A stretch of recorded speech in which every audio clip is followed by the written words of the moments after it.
Hello, hello, what is up, y'all? I was kind of having a little chit chat in the chat. Yo, what was part of the chat? Welcome in, everyone. Welcome back. I'm here, picking the wrong screen as per usual, but hi, welcome. Hello, hope you guys are doing well. Привет, indeed, привет. Let me fix my. Okay, we're good. Привет, still welcome. Hi, Serenity. Hi, Zara. Hi, Derp. Actually, I've already been testing Fat Derp. Don't you worry. I've been finding time. Waiting for your savior Vermilion, bro. He be a homie. Alright, y'all. I haven't streamed like 2 weeks because I've been out of town for like 2 weeks. So now that I'm not out of town anymore, I can stream like a normal freaking human being for a change. But I hope you guys are doing well. Hope you guys are getting ready for Thanksgiving. If you celebrate it, it is like soon. I'm not doing anything for Thanksgiving. This is probably the first time in a while that I'm like keeping it clear from the Thanksgiving sauce. Also sorry for taking a bit with streaming. I was trying to get YouTube up and running. For some reason YouTube was not. Leonardo best deck forever. Cool Crash, you were so right. You're so right for that. You're so right. But yeah, we're gonna be vibing today. Well, not really vibing. We're actually gonna be discussing it. I'm trying to clear out. Whoa, hello, welcome in, Cool Crash. Welcome on the Twitch side. You were just on the YouTube side. I just realized YouTube is hella delayed. Holy crap! I'm sorry, YouTube folks. You guys are getting delayed Twitch audio. That's how that's gonna be. One moment. What am I doing with my life? I'm trying to. I don't know. It's fine. It's fine. How do I clear it too? How do I just clear it? Oh, there it is. There's a reset button, y'all. Leonardo best deck? Yeah, I just saw on your YouTube side. You were just talking about it. Also, welcome in. All right. Anyway, I guess it's quiet enough to where I think I could just jump to the tier list, y'all. So we're gonna do that. We're gonna do that right now. We're yoinking and twisting today, chat. Yoinking and twisting Burrowie's tier list. As per usual, nothing new to see here. Why make my own when Curly's doing it for me? It's like, you know, it's just how the cookie crumbles. Like, make your life easier by doing so by using someone else's work. That's how the yoink and twist works. It's better on Twitch, so I made the switch. Aw. I usually run YouTube because then people can have the instant video to look back on. It kind of feels a little weird because I feel like YouTube's obviously quieter. But I don't want to like split the two audiences, but I just feel like it's easier for folks over that way. I've noticed how people want it. Anyway, y'all, set 5 is around the corner, and we've been talking about set 5 quite a bit. Well, actually, we as in the community have been talking about it quite a bit, and usually these tier lists do pretty well, even though my opinion is sometimes dog shit. But that's okay. We can figure it out together today. We're gonna basically be ranking everything that's related to Vanguard from beginning of time till now, and that's just how it's gonna be. And then we're gonna basically just kind of get our opinions out and see sort of where things go. Set 5 is in here. I know it may not look like it, but it's in here.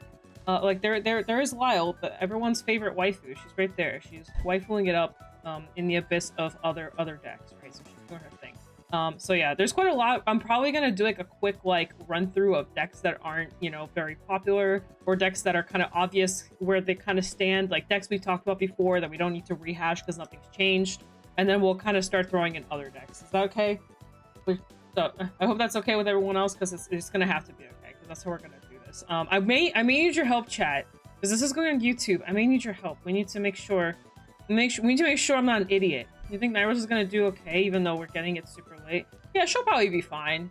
She'll probably be up in the EA rank somewhere. Which reminds me, let's go ahead and do our ranking system. So we got S tier, which is basically the top dog, best of the best. I don't know if there's gonna be one or two or multiple, but that's the best of the best.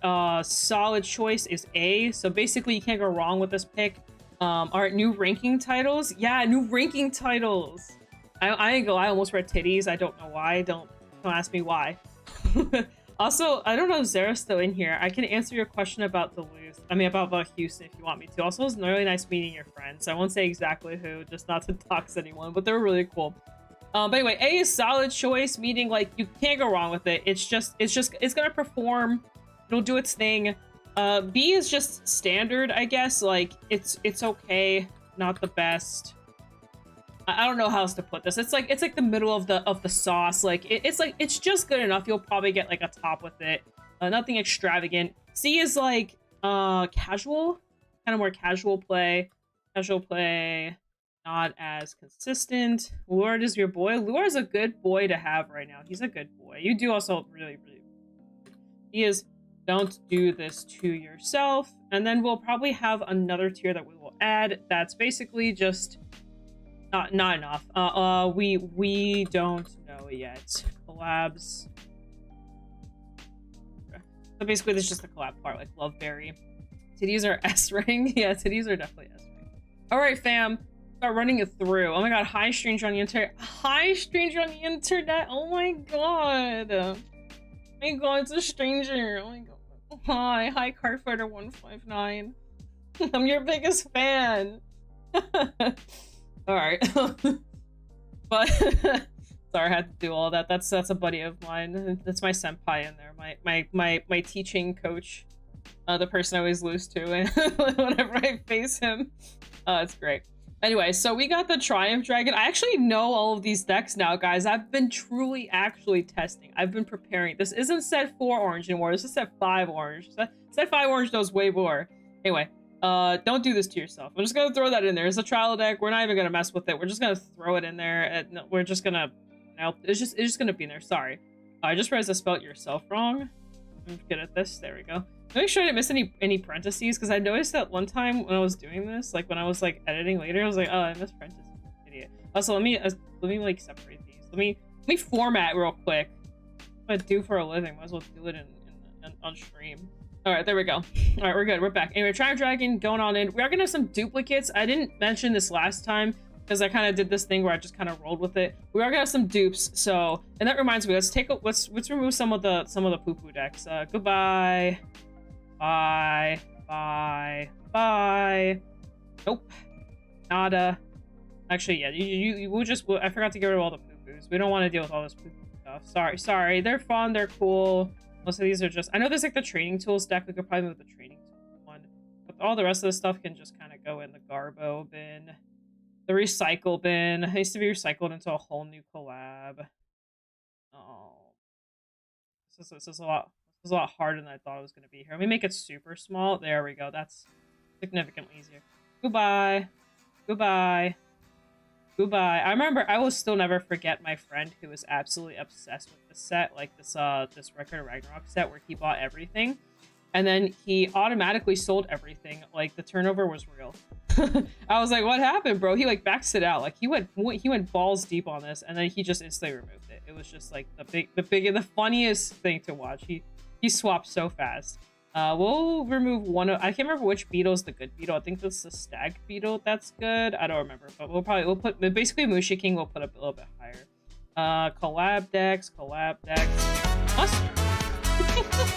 Hi. Welcome in Fuzzy-kun, Fuzzy-chan, Fuzzy-nator, Doggy-kun, whatever you want to name yourself, or whatever I'm naming you today. Hi Fuzzy, thank you so much for this resub, I appreciate it. Welcome in. We're probably gonna throw all these collab decks in here as well while we're already here. We have absolutely no information. Love and Berry, we don't have any info on it. Sorry y'all, it's gotta go in this tier. Same with the Korokoro stuff. Goodbye Korokoro stuff. We have no info on this whatsoever. We physically cannot rate it right now, so it is going in the bye-bye tier. Anything else we want to throw in the bye-bye tier? Probably this can go in the bye-bye tier. Is there any trial decks that deserve the bye-bye tier? Let me see here.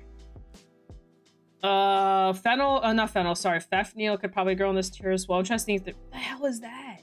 Never mind, I thought I had everything. Hi Gnarly, welcome in. Hope you're doing well.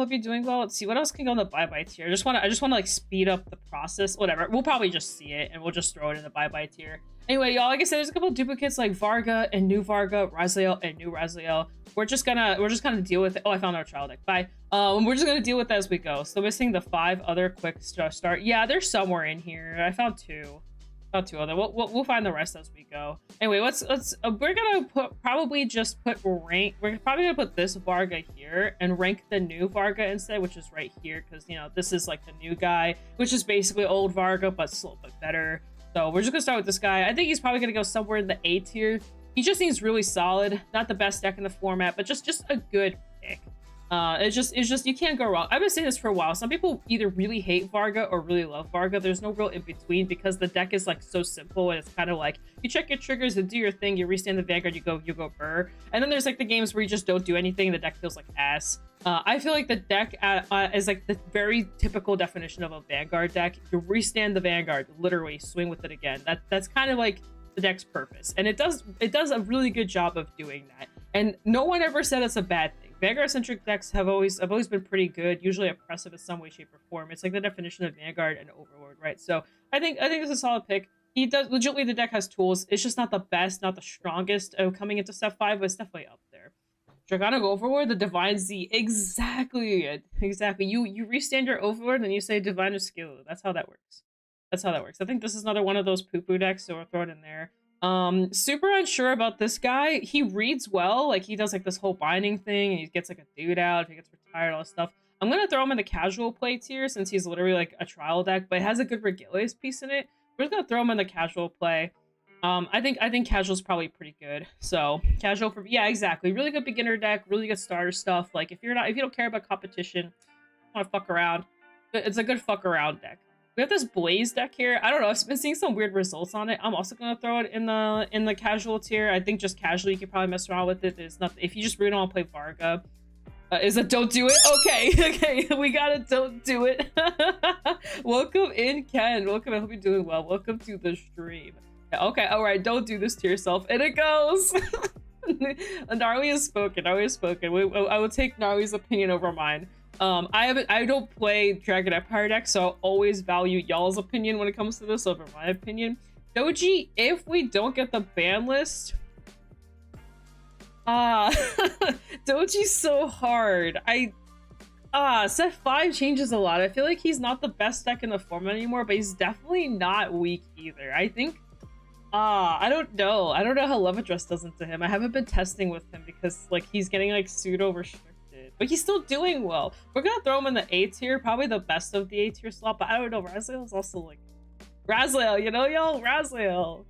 He's just a solid choice given you put in the hours. That's fair. So Doji, if you guys know or don't know, is like basically the best deck in the floor right now. Some would or disagree it's not. It is because it's getting first place in almost every event. You cannot deny first place on a deck. Like it's been pretty consistently getting first place. I think it missed like one so far, but that's in step 4 meta. We're in step 5 meta, so of course that could change. Hi, welcome in, Ken. Welcome in. But obviously that could change, so we don't really know where that's gonna go. The ban list definitely will push this deck back a little bit, not immensely, but it will push it back. It's still performing even with the ban list in mind, so we're gonna put it in A for now. Some might disagree, might still keep it in S. I can understand why, but he's like between S and A right now if the ban list isn't intact, so we'll keep him there. We got Alcalibra. I think Alcalibra is a B. It's not the worst, it's not the best. I do think step 5 makes it worse. I have seen gameplay of this. I personally have not played it. Like I said, not a Dragon Empire player, except Doji. I like buying decks, so Doji is a deck I play. But again, it's just okay. It can kind of randomly burst you out of nowhere. If it goes first, it's very aggressive. It makes numbers, you know, it's got that going for it. It just has a little bit of a hand issue and some other small issues. Consistency can be a problem if you find the pieces in the right order. So B tier. We have Eugene. This is new Eugene. I ain't gonna lie, I have no idea what new Eugene is doing. I could tell you there's nothing happening results wise. So up to y'all. Where do you guys think this is like more of like a C deck? New gen. I'm thinking more C, but I'm kind of aiming towards like the D. C. Okay, C it is. The Dragon Empire enthusiasts have spoken. The D. Damn. Okay, we got between C and D.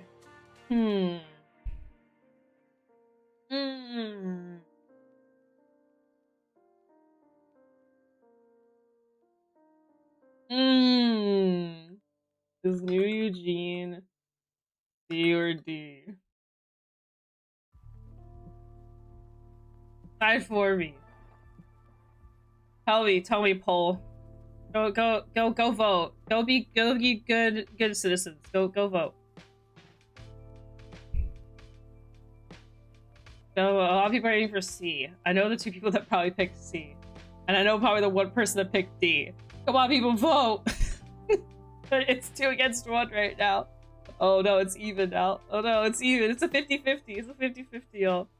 What are we gonna do about this 50? The typo, not the typo. Bat seems illegal to use. Bat's so good. I love Bat. Y'all, please don't make me flip. I'm gonna flip a coin over that. I'm gonna actually flip a coin for Eugene. If you guys don't, if no one votes right now, you 4 motherfuckers that voted, props to you. All right, y'all, we're flipping a coin. Yo, screw y'all. We're flipping a coin.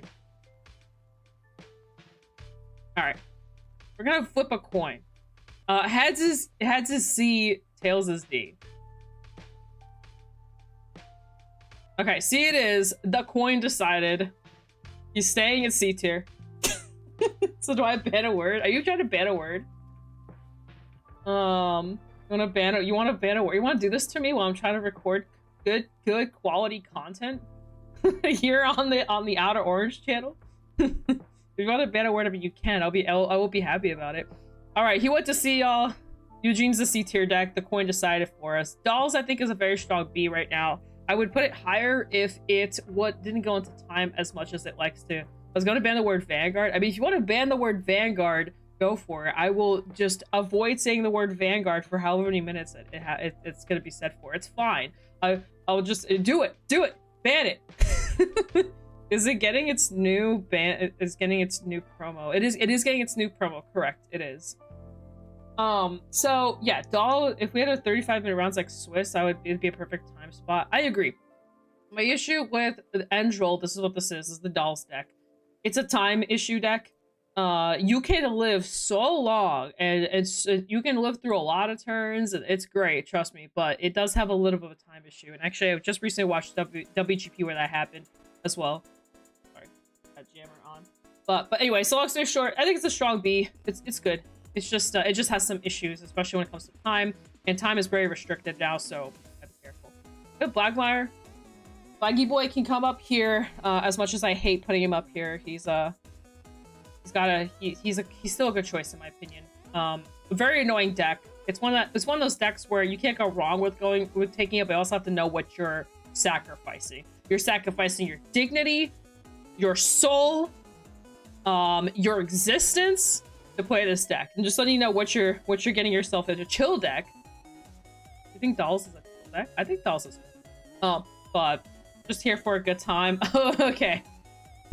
You must become zero. You must become zero. This deck is pretty oppressive, I'm not gonna lie. It's one of those decks where it has like a random auto win button. It's really hard to go around it. You can't really play around it that well. It's really annoying. I think it's a solid choice. Not the best choice, just a solid choice. Lukia is gonna go to casual. She's not bad, she's really hard to play though. Lyle, I think, is also a solid choice. I will admit I'm still mid-testing on this deck. I'm like somewhere in the middle where I'm starting to understand what this deck is doing, but I'm not like a master on it or anything like that. I think it's a solid choice. It definitely has some weaknesses, and we don't have the Shenri promo yet, and I think the Shenri promo does knock this deck down a bit. So I'm gonna put it here for now. If the Shenri promo comes out, I think we can kind of make some adjustments with this deck. I just think the draw matters. So I think that's a good spot. Glass is definitely casual. While Doji is still alive, this deck just cannot exist. Oh yeah, let me finish up Lyle real quick, just because this is like a newer deck. So Lyle basically gets an extra turn. You get to just be really annoying to use Blackmire. True. But yeah, the deck makes really good numbers. If you find your orders, it like kind of goes balls to the walls. If you go first, it's even better. If you get your gauge stuff, hooray! It has just a lot of good stuff. I will say after the divine turn, I feel like it has its like peak and it kind of dips a little bit, but I think it also depends from player to player. Glass is going here. This deck is low-key kind of bad, but it's mainly bad because Doji's a deck. This deck on its own isn't terrible. It's just really slow. I think with a good promo it might get better. Barrow is a wild card deck still to this day, but it's pretty bad. So we're gonna throw it in the don't play. Low-key, high-key for realsies. Definitely gonna throw it in the I think you just shouldn't touch this. If you want to have fun for casual, it's definitely like a casual deck. I will say it's not even that fun casually because you're kind of just pissing off the person you're facing. If you just want to piss someone off, I mean, have at it. Play Barrow Madness, because that's all you're really doing. Because you're either gonna piss off the person you're playing against, or you're gonna piss off yourself because you didn't hit your win con, right? There's no real in between. Your opponent checks out 2 and you're like, cool, I guess I just lost the game. Like, I feel like, I don't know, I feel like this deck's just not very fun. But I will say the Baron Magnus enthusiasts will probably disagree with me. But I look at it as kind of like a little bit of a lottery deck, but the lottery just isn't that impactful right now. Benny. Like I said, next we have Harry. We don't have Harry yet, but we are getting these decks kind of soon. It's right after set 5.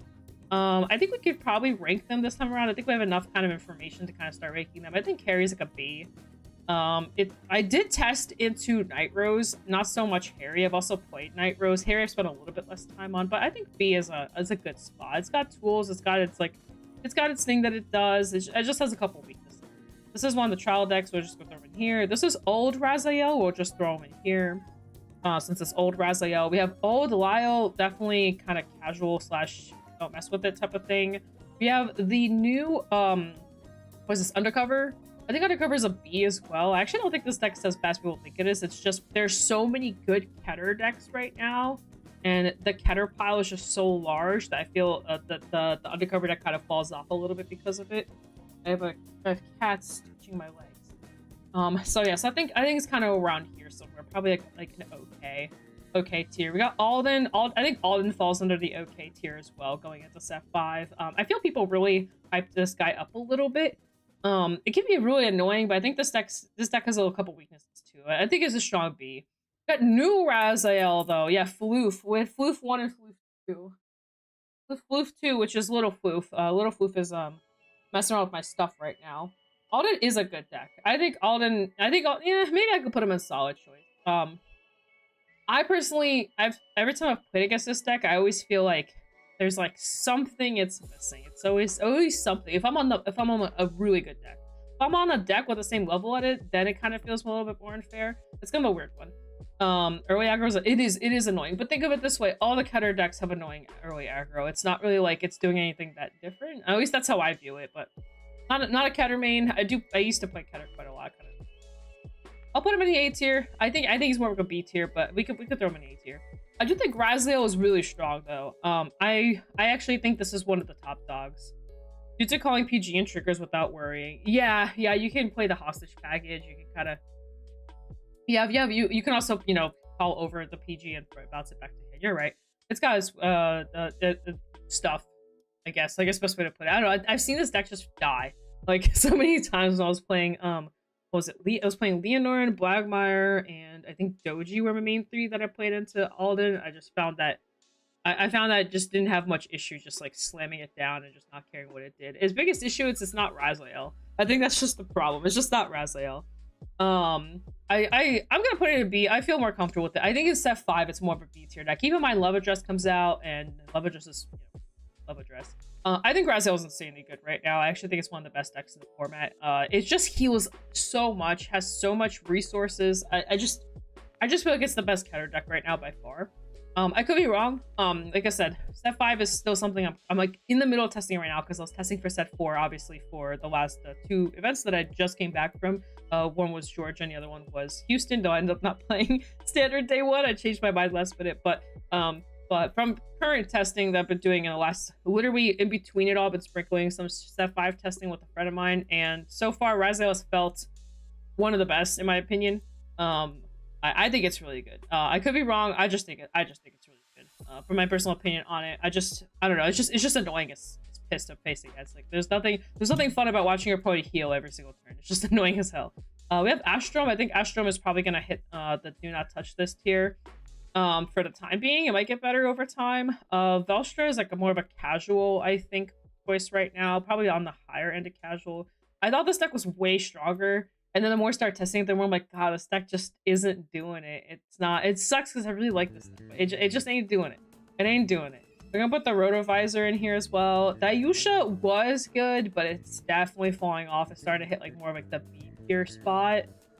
Maybe even C tier. It's so sad putting these decks down here. They were so much higher like last time.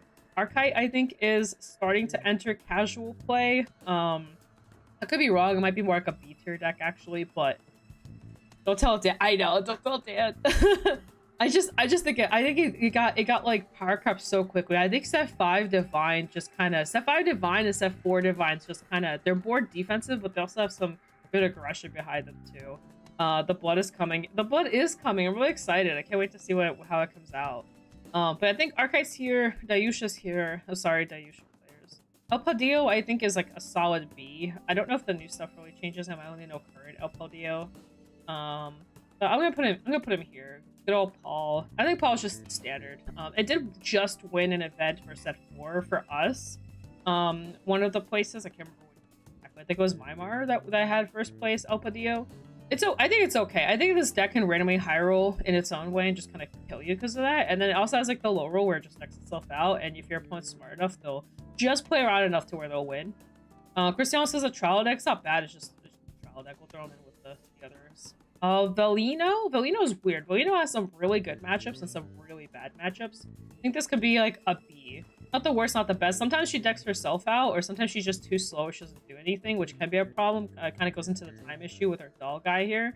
But sometimes she just kind of blows you out. It just depends on the deck you're on and what you're facing. So this one's just very dependent. Zorga is weird. Zorga keeps getting tops. I don't really know why. I don't know what the heck is going on with this deck. I feel like this deck shouldn't be doing as well as it is, especially with Doji around. I'm gonna put it in B because that's where I truly feel it belongs. But if you were to look at the results, it's probably an A tier deck. I'm gonna stick it in B though because I don't know. We're on my channel, y'all. I don't know what to tell you. It's my channel. I make the rules around here. Fuck Zorga. No, I'm kidding. I actually like Zorga, but it's actually low key is my favorite deck, but it's super low key. But yeah, I think it's a B. It does good stuff. It does bad stuff. It's just I don't know. It is very oppressive if you give it the if it lives long enough to, and depending on the build, the builds can change so much. With Zorga, it's ridiculous. It goes super defensive, super offensive. Shit, you can build a deck where you have like a 10 card bind by like turn 3. I'm not joking. It's a thing. I built it. It's really bad because it doesn't have any PGs, but we don't talk about that. But you can have a bind. It's huge. You only say it to like Zorga because of tentacles, right? Exactly, the tentacles. It's all about the tennies. Not when she's face up with Pure White with Charlene. Velino has good matchups and bad matchups. That's why it's such a 50-50. There are some games where you're like god tier, and then there's some games where you're like, God, I just lose here. That's just how Velino is. We have the Straha deck. I think this deck is kind of dookie right now. I know we're getting a couple new stuff. We're also getting that new order promo. I don't know. It's like a grade 2. Don't know if that changes anything in terms of the Storkea decks that much because I haven't personally tested it yet since I don't know when we're getting that. But it'd be what it'd be. Here's Love Adjust. This is Old Love Adjust. We'll put Old Love Adjust here. I think Night Rose is a solid A tier choice. It's got a lot of tools, and what the tools are doing are all really good tools. I just don't think it's like S tier. Vestra is B, has 2 Tosser B sets so far. It's a low pick. That's saying something. It's also biased towards Vestra because my boyfriend plays. It is annoying.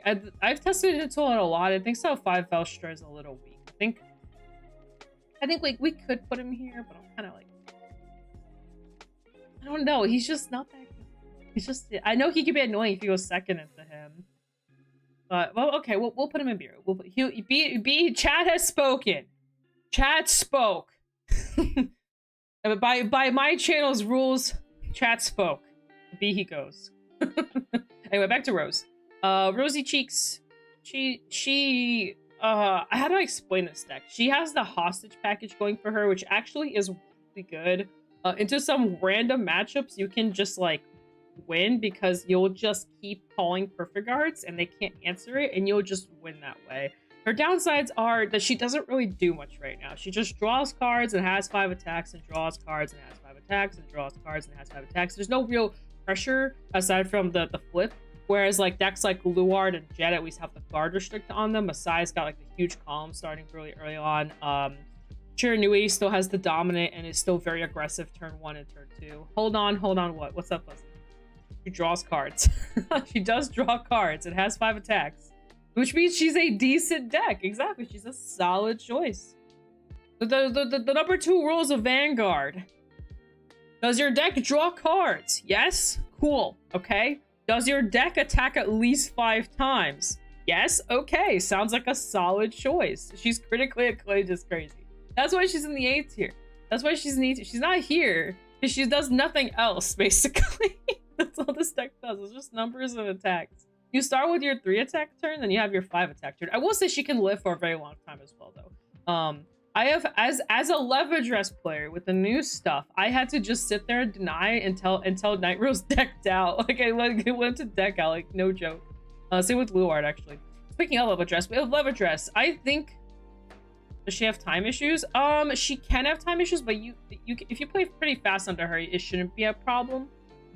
She can go into time. It depends on how fast you play. This deck's a little easier to play faster than like a deck like Dolls, because Dolls just will live forever and ever and ever. Night Rose can't live that long, but you can just basically call out 2 perfect guards and then use the hostage package and go fuck yourself. You know, like you just do that. I played as Fennel into this because I was testing Fennel. My friend really wanted to test Rose. I was like, okay, sure, whatever. And dead ass, homie went PG, and I'm like, I can't answer that. I can ask to bottom deck and hope that he just says I'll bottom deck a perfect card, but he ain't doing that. So nice knowing ya. It was great, but I actually was still winning some games. If I went first, it was still very brutal. So so there's that. Anyway, I think Leva Dress is a pilot deck. I'm going to put him up here. Some may disagree with this. I am still kind of 50-50. So I have been testing. This is the deck I've been on the most, I would say, the last month or so. If anyone has ever been like, hey Orange, you want to test set 5, I'll be like, cool, I'm playing Leva Dress or Fennel. That's basically the only 2 decks I've been playing, because set 4, my mom is calling. Hold up, y'all, my mom's calling. This might be important. I'm gonna answer.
My mom wanted to know if I wanted to do Thanksgiving with her tomorrow, and she asked if duck was okay. So that's the kind of conversation we just had.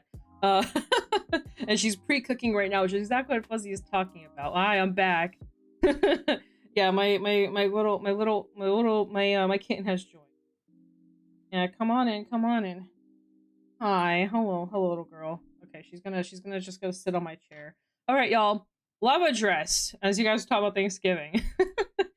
So Leva Dress, I think, is a pilot deck. I have been spending a lot of time on it. Probably the most time out of all the set 5 decks so far. Part of why I've been spending a lot of time of it is actually I'm training some people how to play Leva Dress as well. Some people that are going to be entering some things that are newer to Vanguard. So sorry. Look at this cat, dude. Oh my god. Wait, hold up. Why is she so adorable? Oh my goodness gracious. She's so cute.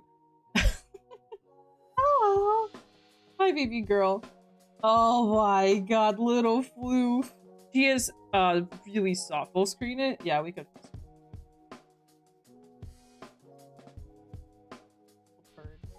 And what are you doing? What are you doing? You're distracting me from my duos. That's what you're doing.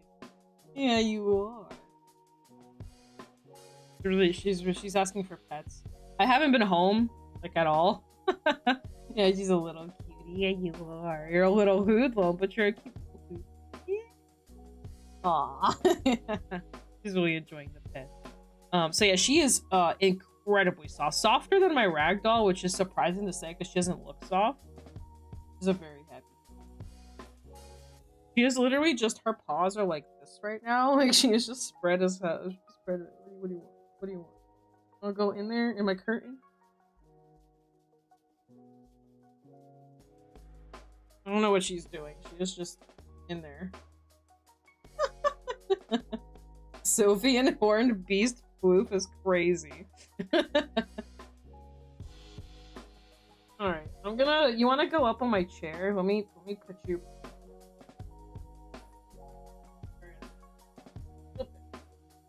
All right. Anyway, back to business. Ah, and down she goes again. All right. So we're talking about Love Address. So I think Love Address is a pilot deck. This is kind of like the Doji syndrome all over again. This is a very hard deck to test. It's one of those decks where you have to really spend a lot of time on matchups to matchups, because some decks you're going to be denying, and you really need to know when to deny, when not to deny. You need to understand when it matters. You need to know when to go in, where to put your tokens. You need to understand the mirror. This is probably the hardest deck to understand right now in the format by far. By deny, what I mean is you can actually minus your tokens to swing under. With your tokens, you can also just not give your opponent any tokens and kind of just take a bunch of onslaught by slowing them down, which slows you down a little bit, but slows them down more. And then understanding how much you're slowing them down for and how much that will give you momentum. Because basically what happens is eventually you'll win the late game, because you'll have a 50k column board basically, and they're going to have a 50k minus board eventually. What happens is you eventually outscale them. And understanding how to play into that outscaling is really, really, really freaking difficult. This is not an easy deck to understand. So a lot of people will pick this deck up and instantly drop it because they'll think it's bad, especially going second. And then you'll realize over time, if you actually like the deck, that has a lot of small intricacies that matter a lot. And some people just don't know how to play into that. Think of it like Yotsuba, but way better. It's better Yotsuba, basically. The alternate win con, of course, isn't that you randomly win the game, but the alternate win con is once you get to a certain point, your opponent won't be able to recover fast enough, and then you'll win the game that way. So very interesting deck. Very hard to play. Nobody can kill it with Lisafel and Step 5. Yeah, if they're playing correctly, they should be winning. But yeah, this deck's really good. I don't know which one's better between Raziel and Love Address right now. I think Raziel has a very interesting game. I actually think Love Address struggles against Raziel because they can kind of heal and play the slow game back. I Love Address, and also time is a thing, something to kind of keep in mind, because this deck can play into a slower game plan. Time can be a problem too, so something to kind of keep in mind. You have to really know this deck. I do think Raziel beats Love Address for the most part. It can be in your favor depending on how you play Love Address, but it's hard. This is a very hard matchup for Love Address, but I do think if we put everything else underneath Love Address, though, Love Address is so. I did test a lot of Love Address into Night Rose as well, and once I realized how to play, I started winning. I will say at first I was losing into Night Rose, and then I was like, wait, let me just change what I'm doing, and then I started winning the game, and that mattered a lot. So this is definitely a knowledge check deck. I would not pick this deck up if you are not willing to put the hours into it, because it's very similar to Doji. You put the hours in. Every matchup in here, every single deck you see here, this deck has to know how to face it. So sometimes even more than Doji. Doji needs to know how to play itself. Love Address needs to know how to play the opponent. So that's the difference. Marlene can go down here somewhere. Christine is like, Christine's so weird. I'm gonna put her in B tier, but I don't know. This deck is weird. It has its moments. It just doesn't do anything unfair. I kind of have the same syndrome with like the Night Rose stuff. It just does its thing, and it's very annoying at what it does, but it's nothing too like out there. It's not bad, but it's definitely not a bad pick. So I'm gonna put it in B. Flaming G supposedly gets good. I haven't tested the new stuff yet, but we'll throw Flaming G in the B tier as well. Sleeper pick. I think this deck is pretty solid. I agree. From what I know so far and what my friends have been talking about in terms of this deck, I agree. I think this is actually like it's like a B to A, somewhere in there. I actually don't think this deck's that bad. Results wise, it hasn't been doing too hot recently. It was doing a lot better on release, but I think it's definitely a good pick. Flossaria, probably casual. This deck could be really annoying. I will not lie. Sometimes it just smacks you in the face, but it also just can't run perfect guards and a couple other things, which is not very good. So yeah, I think it's somewhere here. Well, it can run the Sync, I believe. It can't run the other one. Actually, I don't even know if it can run the Sync. I don't remember what the condition is. I just know you can't play PG. It's like really weird. But we'll put her in the casual tier because she's definitely there. Medio, I'm so sorry. You're like my favorite lyrical deck. Bye. Leafel is probably more on the casual side. Hazelnut seems kind of weird. Michu probably hits the B spot. I think Set 5 kind of pushes her down a little bit, but she's still annoying. Still a burst deck. It just pushes her down a little bit more than where she was. Kyoka definitely goes into like the C tier. Leticia, probably C tier. This deck isn't bad. It's just not really It's just getting, you know, as every set comes out, these decks start slowly kind of falling a little bit. This one definitely feels more like a casual play. Some will disagree with me because, you know, they think it's like there's some annoyance behind it. I think it's just okay. It's more a casual. Coral, ugh, Coral. I'm putting Coral here. I'm sorry, y'all. I really want to like this deck. It's just, it ain't it. It ain't it, y'all. It ain't it. Like, there's better lyrical options. I will say casually, I'll put it in a casual tier because it's really cheap to play. Probably the cheapest deck by far in lyrical right now, aside from, I think it's even cheaper than this flowered deck girl right here, is because you literally don't need any of the expensive stuff, like, at all. You don't need any, no cyclers. There's so much you don't need because this deck has its own engine. It's actually really cheap. We'll throw her in there.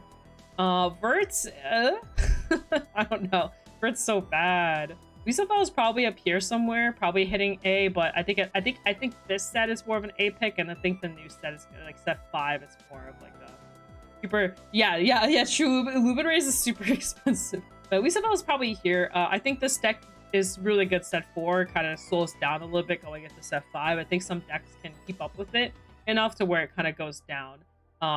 Yeah, I think B is a good spot for it. Definitely is still annoying. It's just the best way to put it. This is old Eugene. We're just gonna throw him in there. Bobby can probably go here as well. Nirvana. This is regular Nirvana. We'll probably throw it in the nah tier for now. Dote can probably be a casual pick. If you still to this day own Dote Overlord and you have been playing it, sure, have at it. Enjoy your deck. Like, I by the way, you may think I'm like memeing, but I actually know someone that to this day, to this very day that I'm currently speaking on, which is November 27th of 2024, this person is still playing this deck. He's still, the only other deck he plays is Varga. So he just alternates every week. He plays Overlord, then he plays Varga, then he plays hey, welcome in, Honorable, and then he plays Varga, and then Overlord. He literally alternates, and he won't play any other deck. So there are people out there. So if you're out there having a good time, have at it. Sounds like my kind of guy. Oh my god. Yeah, he's super into nostalgia. He loves Overlord. He's a big Forte fan and Shadowverse as well. So just that kind of person. Now we have Java. Now, correct me if I'm wrong, but I've heard that Java can remove Levadress markers, and that is important. I don't remember precisely the wording, but I've heard it can. So because of that alone, we can't put this in like a meme tier. It's got to be at least B. If it has something, I don't know how consistent the engine actually is, but if it's consistent enough where it could beat decks, but then it can also answer one of the best decks in the room, then I can understand this deck being around here. Maybe a B tier deck. It has been getting results, and I think people are, you know, starting to kind of play it. Is it the Grade 3 of Arena that does that? I'll be honest with you, I don't know what part about it does it. I just know it does it, and I was just like, that was my response to that. I'll have to test it. I actually played recently into this deck. I was testing with Pogoose 9. Yeah, we were testing. We're friends in real life, and yeah, it was annoying. That shit was annoying. Imagine binding, because I was playing Doji. Imagine binding their entire Overdress stack and then trying to remove that entire Overdress stack. That shit's miserable, by the way. That is a miserable matchup. But in terms of set 5, I have no idea where it kind of falls with Overdress. I think it's like, it seems like a B to me because it has its own issues, like hand issues, a couple other stuff, but I don't know. Also, I just realized my thing is falling, so I'm gonna adjust that real quick. But yeah, I think Fuzzy's typing up a storm. I'm sure Fuzzy will type up something of importance in terms of Java. So it needs 5 original just to remove mark. Ooh. Okay.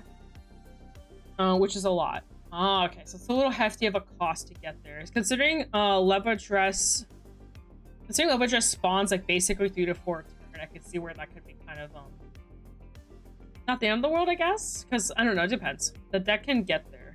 Okay, all right, well, we'll keep it in the B tier, which you know, Java's been kind of like a miserable deck for a while. I ain't gonna lie, I don't think the deck's bad. It has I think it's not so much that it's bad, it's really hard to play. This deck has so many key names. There's so many names. There's outer dress and overdress and underdress and And then there's all the different dresses on the cards, and then you have to stack them a certain way. Then you have to evolve 2 dudes to evolve the other guy. It's like a whole process. You're basically playing E equals MC squared. Like you're playing Zorga, but even more. It's like harder than Zorga somehow. Yeah, outer orange dress. There's so many key. This deck is like key name central. It's kind of hard to read. I'm not gonna lie. It's my least favorite part about it. But like every time I pick up a card, I'm like, I don't know what that says. You can have this back. And then thank you. Welcome in, Dan. Yusha should be in beats here. Oh man. Dan said Dayusha should be in beats here. I'm keeping it in C here. Suck my dick. So I'm gonna say that. I don't know what you want from me. I'm sorry. I'm sorry. The homie's kind of struggling. Sorry. He belongs where he belongs. I want to put him higher. I really do. He has a hand issue, and then I don't know, some of these decks up here. Ooh, scary. You're a cap. What you can do about that? We got Sneaky Boy. Sneaky Boy can just fall in here. He's probably way better than he is. I'll put him in casual. Gandiva. Gandiva I actually think is a lot stronger than people think it is. You have a... No, I'm not gonna say it. I actually like Dan. I like Dan sometimes. I'll put Gandiva in casual. No, you're a towel. I'm putting Gandiva here. Okay. It's got some new cards. I'm not gonna lie, I don't think this deck's that bad. Portia Nui, yeah. I don't think this deck's that bad, in all honesty. I just think it just got the new reveal today. I believe it was today. It's today Tuesday. It was today's Wednesday. It got revealed yesterday. The new guys seem pretty okay. But yeah, we'll put him in C. I actually think he's a B pick, but like super far down on the line, a B pick. Definitely not in the higher end for now. That might change with the set 6 stuff coming. Some of you I think is kind of cope, but I'm not gonna lie.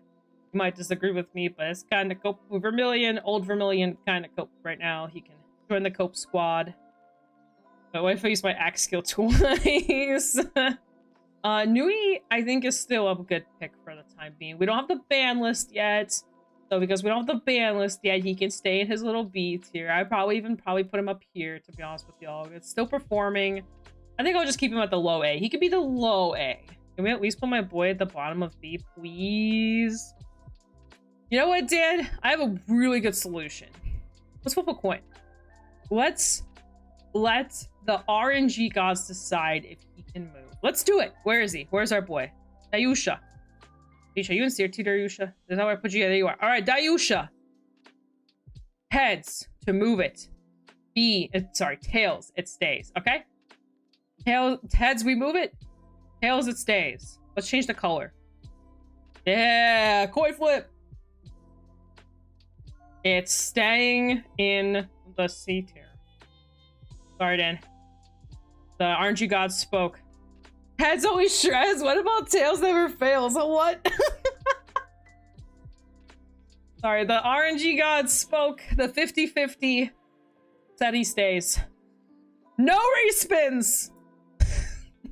Alright. Anyway, Dinosaur Man. Goodbye. You can go into the Copeland. Dinosaur Man. Bruce, you can go join him. You can join him as well. Jetty Boy, probably in the B tier. Another just solid pick. You can't go wrong with it. It's just not the best thing out there. I think Jess the definition of B tier right now. Like, it is just an okay deck. Like, it's just good enough to where you can top with it, but it's just bad enough to where sometimes it does nothing. Jurassic Park music plays. Respin the wheel. I am not redeeming that. I'm not doing it. I'm not doing it. This is a coin. This is a coin. It's not a wheel.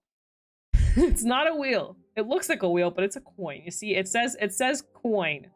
We could change its color. We could share the coin. I'm gonna share it. I want to share it right to you, Dan.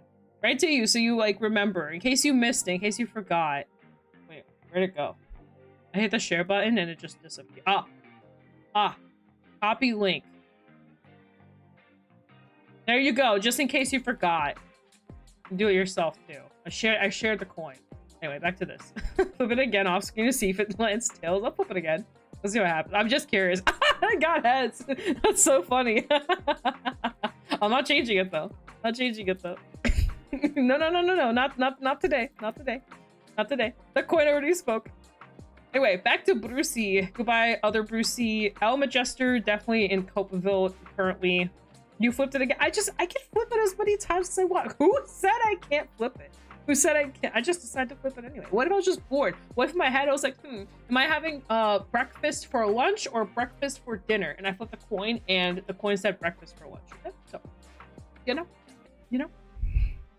How it is, Dan. It's just how it is, Dan. Chaos goes probably here. Decent deck. It's a pay to win deck. Sorry, it's a pay to play deck. So not even pay to win, pay to play. The P2P. P2P, but it's pay to play. Keep pushing, the Deja ends up in D. Just get it out of here. I'll make its own tier, call it the Dan tier. Put it down to the ground. Greedon gets some new cards. I always cope on Greedon. Greedon and Gravidio, the two decks that I keep coping on. I'm always like, man, there's something here. There has to be something here. And then I play it and I brick and I'm like, there's nothing here. Get this shit out of here. I don't even want to look at it anymore. That's how I am with this deck right now. All the time, by the way. If you guys have heard the famous story of me playing into Nova, like like Nova Okami, where I took this deck into her trial deck, which was Marlene without the over trigger, and then she won the game. So yeah, Greedon's a great deck. We're gonna put it right in here. I'm kidding. It's gonna be down here somewhere. It's probably gonna be the B tier slot. Oh, he looks cool. He does look cool. So he does get new cards. It makes him better. Yeah. Yeah. just don't brick like me. Maybe it could be higher, you know. Just find your mask. Just don't be stuck on the old one don't be stuck on set 4 2022 Greedon, and maybe you'll win the game. Maybe you'll win the game. I'll make a better cat deck. Cat deck can go casual right now. Hopefully it gets better. Dredjeweled is probably another B tier deck. It's just a good deck. This deck plays very similar to Leva Dress if you play it correctly. This deck can also stall out where it gives you 0 damage and then wins off of aggression of putting you to 0. Just a little fun fact with this deck. So, very cool deck. We have this random dragon deck. I know Zaren Zephyr has been really pushing this deck. I'm going to throw in the casual play for now. If anyone feels otherwise, please feel free to tell me otherwise. Majesty Word Blaster can stay down here for now. I think this deck's kind of dookie. It is good, just not until Shinri dominates the black and uses Blackfire Device skill. No, that's so spooky. But you're so right. I forgot about that. I forgot that Blackmire nukes that deck out of Oblivion. Just don't face Blackmire. Easy solution, you know. Just don't face it. Just don't face your worst matchup. What's the problem? I don't see a problem here. Phantom Blaster is not a B tier. We're gonna put it back in D. I saw a recent result with it. I'm like, Majesty Lord Blaster, Majesty Lord Blaster. Oh yeah, definitely. 100%. Cat Girl, basically the same deck, significantly better in almost every way. Consistency wise, just basically the same deck, but consistency just completely nails it out of the park. We have Graham Grace. It's definitely a D deck. Minerva. I just said everything but Minerva. Minerva, I think, is a B, kind of touching. I think it's just B. The deck's really good. I actually think this deck can run good cards. That kind of makes it annoying. Vanguard's restanding deck, you know, I talked about this before. They're usually a good Vanguard restanding deck is gonna perform. You can also stack. You can put in the Keter pile. Mo went on a whole spiel about Minerva, and I don't know if this changed in step 5 or not, but I do think this deck is good. Yeah, if you're Mo, it's S tier no matter what happens, because Mo just has like the magic wand with this deck. It's just how it is. Exorb is D. Cerulean, this is like not new Cerulean, this is old Cerulean. Probably gonna throw him down here too. Thegra can join this slot. Ezel can join this. I will never forget, there was one guy, like a whole ass argument with me over Ezel. Oh my god, it was like a 20-minute argument about Ezel. And like, the guy was basically like, yeah, it got top 8, the deck's good. And I'm like, I was like, it was like the first week it came out, like, so it got a top, right? And I was like, okay, well, it's been out for a week. He's like, yeah, so it's good. It's a good deck. And I'm like, honey, how do I tell you you're wrong? Like, we were arguing for like 20 minutes, by the way, about this. And I was like, I bet you this deck's gonna drop and it's not gonna have like any results. And that's basically kind of what happened, right? So Because you could just swing under with this into this deck and just give it no damage, and it sucks. Like, this deck is so bad when you just know how to play into it. If you give it damage, sure. Yeah, it's good. On release, I think it was like decent. Like, I would probably put it like a little bit higher than where it currently is, but I'm gonna be honest with you, it needs like a new Ezel. It needs so much right now to even sustain. It is definitely not good right now. But it was a really fun argument. We were just arguing for a while. Bastion is kind of dookie right now. Sorry, Bastion enjoyers. Your deck is out in death bill. Old Alden, we'll just throw him in here too, even though he's not too different from the new one. Youthberg, I think, is like B-ish, like low B-ish. It does its thing. If it wins, it wins. If it doesn't, it loses. You know, it's just like okay. Some people are still really trying to make this deck work to this day. So I'm gonna throw it in the B tier. So we're just keep it there. Luard, I think, is a very, very, very strong A. It's lower if you're a Moggy. True. It's even lower if you're a Moggy. Because my boy, no, your boy's good. I think Luard is actually a good solid pick. I think it's still better than Rose, actually. I tested, so same friend who was testing Night Rose, he also plays Luard. So I've been testing set 5 decks into Luard. And I will say it is not unfavorable for him for the most part. Level adjust is kind of equal depending on how much damage you give it and how many owls are out and all that kind of fun stuff. But I actually think Luard is really good. I might be coping. It might be the player I'm on because the player I'm on just really, really, really knows Luard. So it might just be the fact that there's not that many Luard players and he's one of the better ones. I don't really know. I just think the deck is good. It still has the guard restrict. It can still randomly kill you off of just pure numbers. I think what makes this deck better than a Rose is because they essentially do the same thing, except this one also has a guard restrict turn and this one does not. And I think that's what's really hurting Rose. Also, Rose is forced to run extra copies of Rose herself to be able to go into the 5 attack play, whereas Luard can stay on the first one without having to rely on that grade 3 all the time and still play the game. And then they only basically need 1 copy of Luard to really go into the super stride, right? So I think that's another thing to kind of keep in mind between these decks. And holy crap, I'm talking so much. Needs like breathe first. Okay. We're good. But I think that's Cat has support in set 5, right? Yes, Cat does have a new card in set 5. It's actually a pretty good card. Yeah, that's how I feel about Luard. I guess I might be biased, might be wrong. I don't know. Maybe I just face a lot of Luards. I don't really know. But I think even without the dog, this card's insane. I need to get water. Cat told me to get water. I'll be right back.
Hey y'all, hey, what's up? Hey. I just came back, guys. I just came back like 2 seconds ago. My mic was definitely not off. What are you talking about? You guys okay? I think you guys need a little check. Not me scorching this list for Kyrie and Clarissa. I haven't even gotten there yet. We haven't gotten to Clarissa and Kyrie yet. The Clarissa is probably gonna be downhill somewhere in the abyss of this land. Anyway, we're talking about Luard. Also, for turkey, the best kind of turkey is ham. That's the best kind of turkey. Sorry for the religious folks out there. Ham. Anyway, I'm done talking about Luard. Luard, good. Liahan, probably somewhere in the casual play, maybe just barely hitting B. It's okay. Did you say ham? Yeah, ham's great. I love ham. It does make me fall asleep. It tastes good. It's got fat in it. It's good with honey. Like, turkeys go with honey, but ham is better with honey. Like, just... You can't go wrong with ham. Unless you literally have a religious reason. Which is a thing, by the way. But ham. Also, it's just fun to say ham. And because people don't know if you're pissed off or not, you could be like, ham! And they're like, oh my god, she's angry. And then you're just, like, chugging down, like, ham in your mouth. You're like, no, just like ham. It's just a good conversation to have with people. So... I'm not turkey. So I used to work at a deli, so I used to slice turkey all the time, and I was like, oh my god, why does everyone like turkey so much? Like, and then I slice some ham, and I'm like, man, ham is great. It's easier to slice too, looks nicer. I don't know, y'all. Ham's great. Ham's great. Really off topic. We have this random. Oh yeah, we were talking about Liahan. It's like here somewhere. I think it's okay. I just think it's more casual than good, but I feel like not enough people play this deck to really represent it. Hello, my BT go. Hi, click 101014. Hi, it was a pleasure meeting you. You're really awesome. You did really well with Pacifica. This is a click 1014 play. I don't know why I keep saying this. Click was playing Pacifica over in Houston, and he actually did really well. It was premium. It was premium Pacifica. Welcome in, Godin. Hope you're doing well. But yeah, he was. 1014, true. 1014 makes way more sense. You would think. You would think. But yeah, basically, it was playing Pacifica. It was premium Pacifica, which is like one of my favorite premium decks by far. That deck is so fun to play because it's got like Baby Megiddo in it, and I just you gotta respect Baby Megiddo. Baby Megiddo goes hard. But anyway, opponents usually don't know how the guard restrict works, so you can just randomly like slap their cheeks in with like multiple attacks, and then the new Pacifica from D like extends another attack, and it's so great. Yeah, it's Baby Guido. One of Pacifica's strides literally just says everything can like swing as long as you have the 3 Pacificas and do all this stuff. And yeah, the new card lets you have the guard restrict now. You have the triple force marker stacking you can do. You can search for cards. It's a good deck. It has a couple issues, but it's good. It's good. All I'm saying. So yeah. Anyway.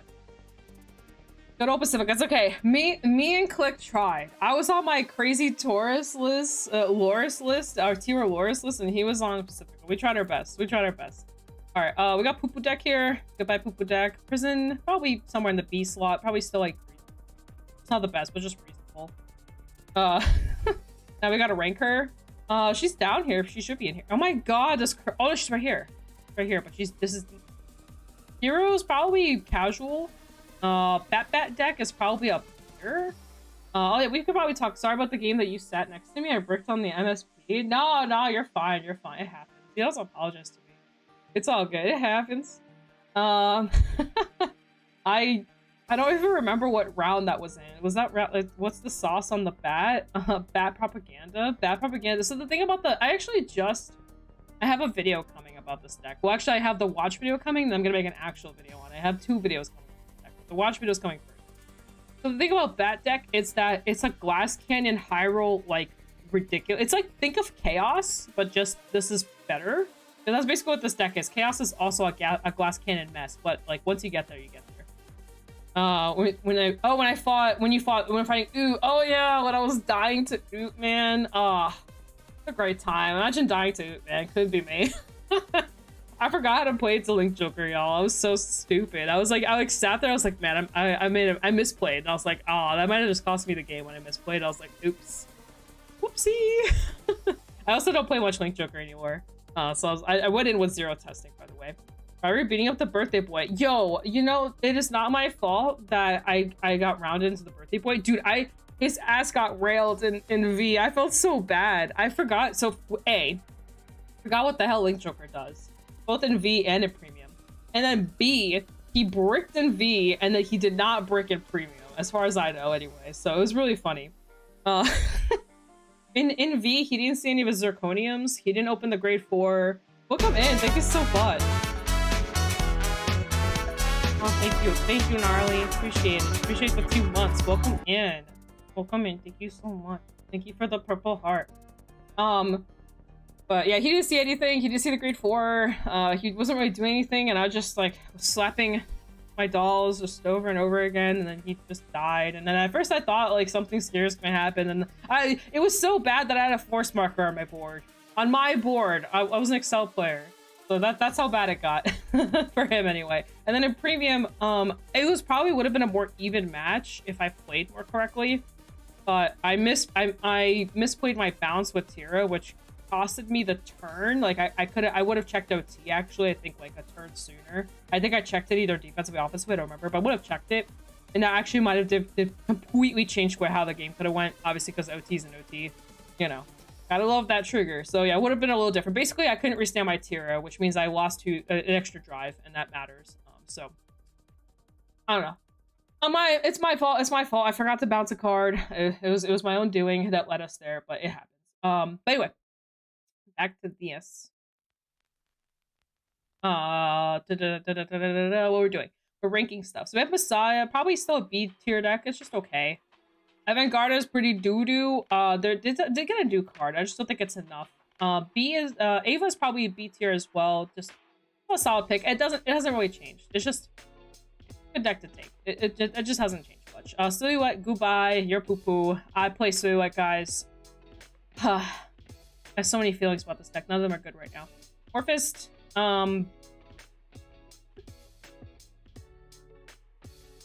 Probably put it in C tier. It'll get better soon. Gravidia, please don't don't play this deck. Just don't do it.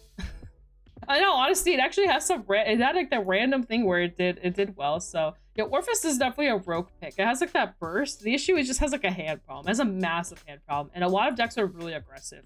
Counter Sanctuary is the definition of aggression right now. You don't want to be an Orphist player with your 3-card hand. It feels like crap. Your video just decks herself out usually. Flagberg, oh my god, you're so bad right now. You need so much help, Flagberg. Please give me a new Flagberg. Please, anyone out there that's listening, anyone in the corners of the streets, please, somebody, anybody, please, please, please, please give me a new Flagberg, please. Help my boy. Help my boy. Come on. We have like 4 Zorgas. 4. We have 4 Zorgas. Blue, red, purple, and mask, which is different purple. We have 1 Flagberg. We got 2 Raziels. Got 2 Vargas. Got like 3 Magnolias. We have like 2 variations of lyrical decks. Please give me Flagberg. That's all I ask. I don't ask for much. I don't ask for much out here in this very hard world. Magnolia, D tier. Maelstrom. New stuff doesn't come out this set, so put him in C.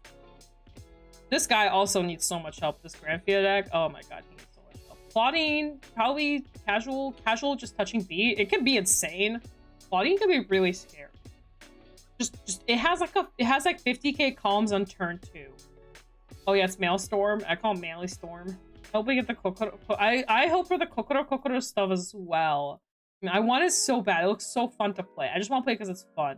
What was it doing? Claudine? Claudine's scary. Their turn 2's insane. Varroa, goodbye. Mythiarch. Some people cope so hard on Mythiarch. So much that they made it an expensive deck. People deadass bought out cards. Why? Why are y'all like this? Not you guys in the chat specifically, but who was like, I'm just gonna buy it all out. Screw you guys. You guys can't have your casual fun. This deck isn't good. Ah, it's not good. God, it wasn't even Azim. Azim already owns it.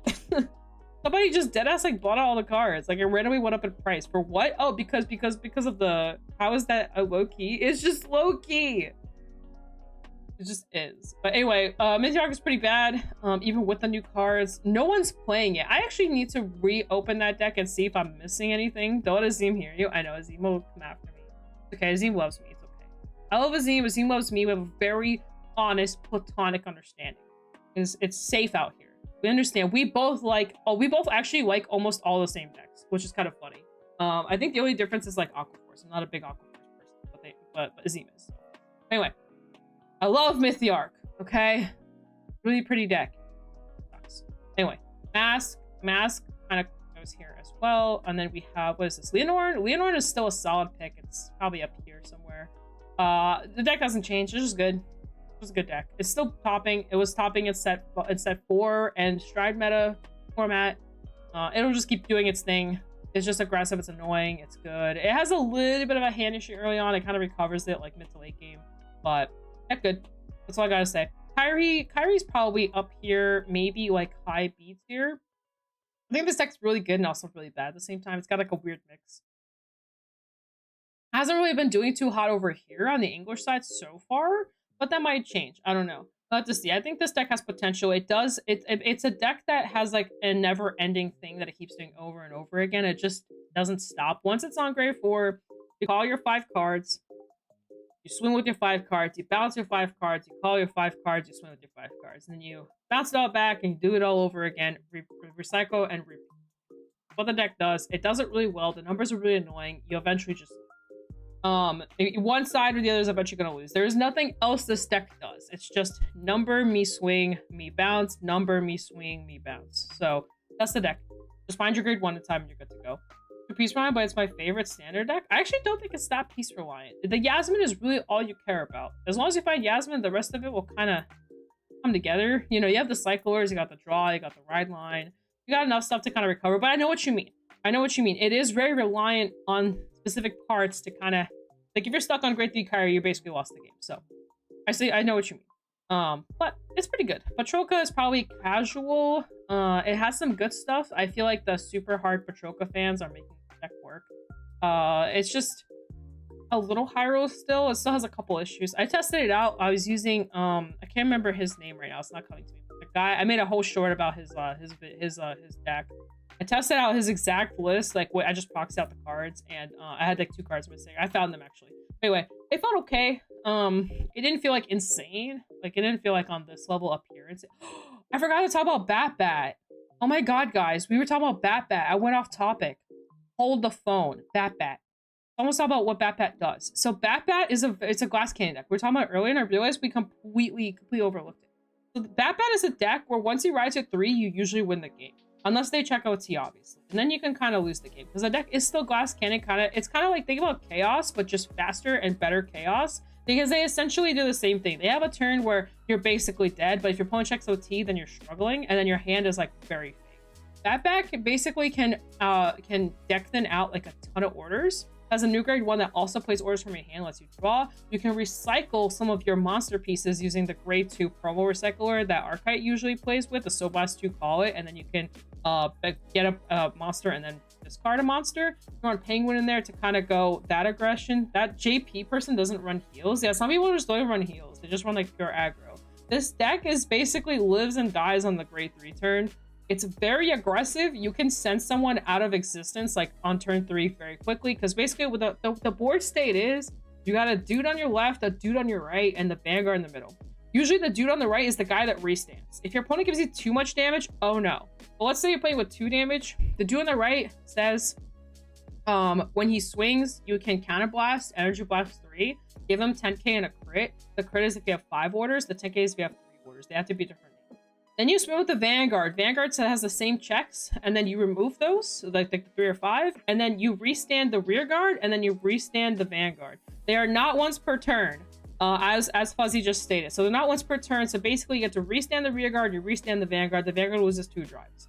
Then, after your drive tricks and everything, you swim with the rear guard again, and then you go counter blast 1, energy blast 3. Guess what? Now you have another 10k, and another critical trigger on him.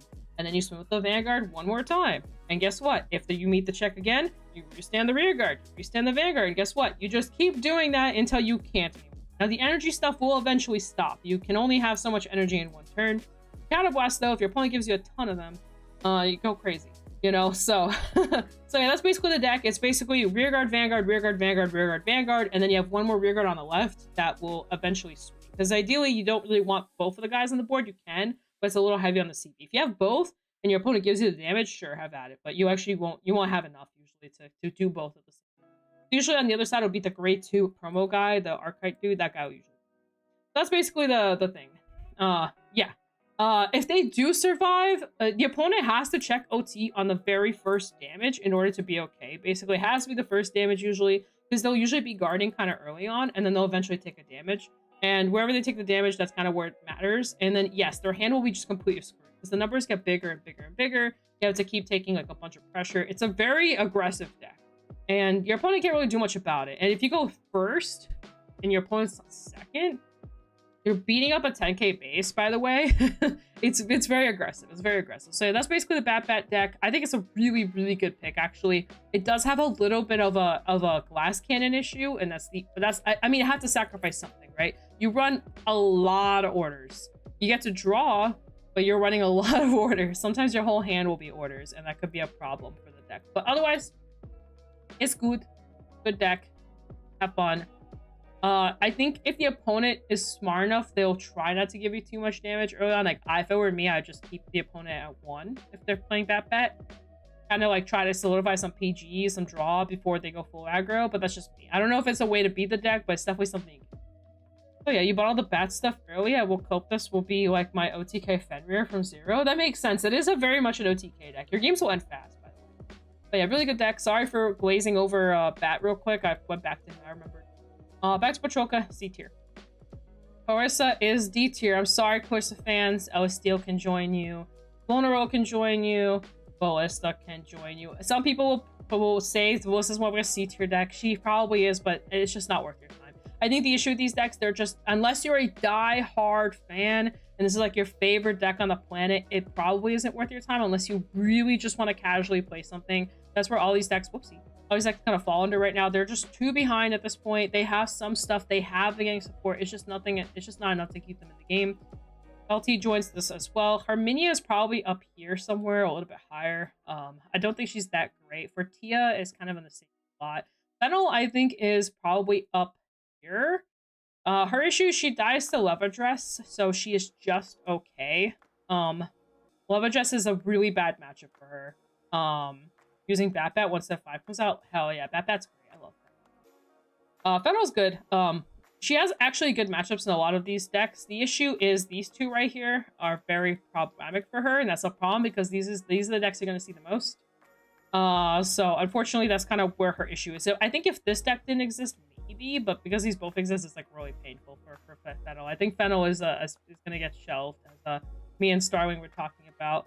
Charloutte's probably still B tier. It's still just aggressive first. Tiana, sorry y'all, Tiana's kind of... Tiana ain't it. Pacifica is okay. I want to put it higher, but it really isn't doing much. You can run like the Curse Ring package to kind of like have a Divine skill and then go into her, but it feels really... we have Labrador. I think Labrador is like casual fun right now.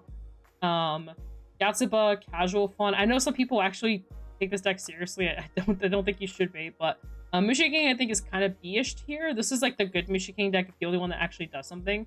It's very aggressive. It just dies because of no hand. Big hand issue. Mygo probably, especially with the ban somebody, could be a little bit higher because Doji is like the main thing. It's Doji and I think he's Doji. It's Doji and Flagmire that are keeping this deck down a little bit, but I do think as a standalone pick, this isn't a terrible pick. If you're playing on teams, I think it's a really good choice.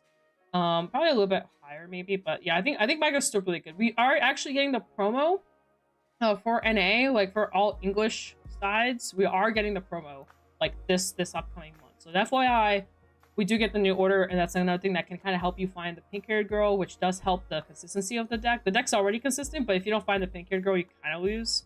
But having access to that makes the deck a little bit more. Also, just in general, you can just play it to find other stuff too. You can kind of farm a couple turns and then, you know, find your stuff and then go in type of thing. Basically, on bricks you a little bit better.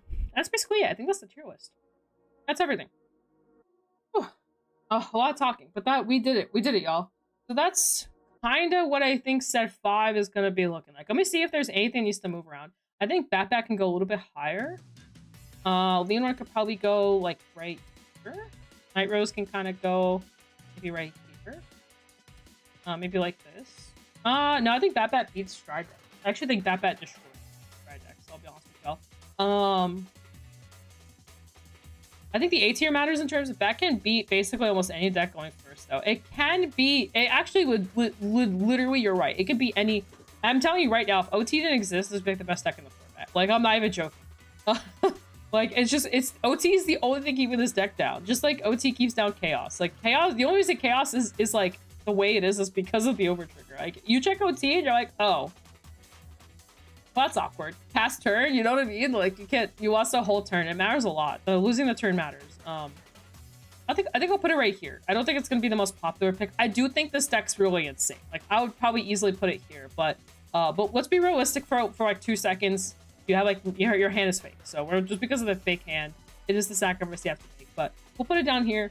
It can realistically beat almost everything. Maybe I think this is fine. Maybe like this. I think this is a good. I'm not really this order doesn't matter too much because all these decks just perform well. But if we're really like talking about like the best part of A, I still think it's Sweetwater. I think the best part of B, probably Java. Right now, because Javok has actual like stuff it can deal with a little bit, with mainly the Evo Dress. T doesn't really matter. D doesn't matter. These are all just anyway. So yeah, that's the deck. That's the Square Twist. I think this is. I'm trying to think if there's anything that belongs anywhere else. And nothing's really coming to mind right now. I feel like this is a pretty good representation. I think some might argue Varga might be a little bit higher. I think Varga's fine where it is, but TLDR. Dayusha in D. Dayusha is in D. Oh, we gotta put her back in. We gotta put it in D. No, I can stay in C. We already flipped the coin for it. The coin decided the fate of that deck. It's fine. After I already decided the fate of it. Micho, I think, should be a bit higher. You think Micho should be higher? Okay. We can probably put it right here. I don't think it's an A tier deck. But I can understand reasoning. We can probably do something like this, maybe like that. These are like some of the topping decks. Almost has been topping.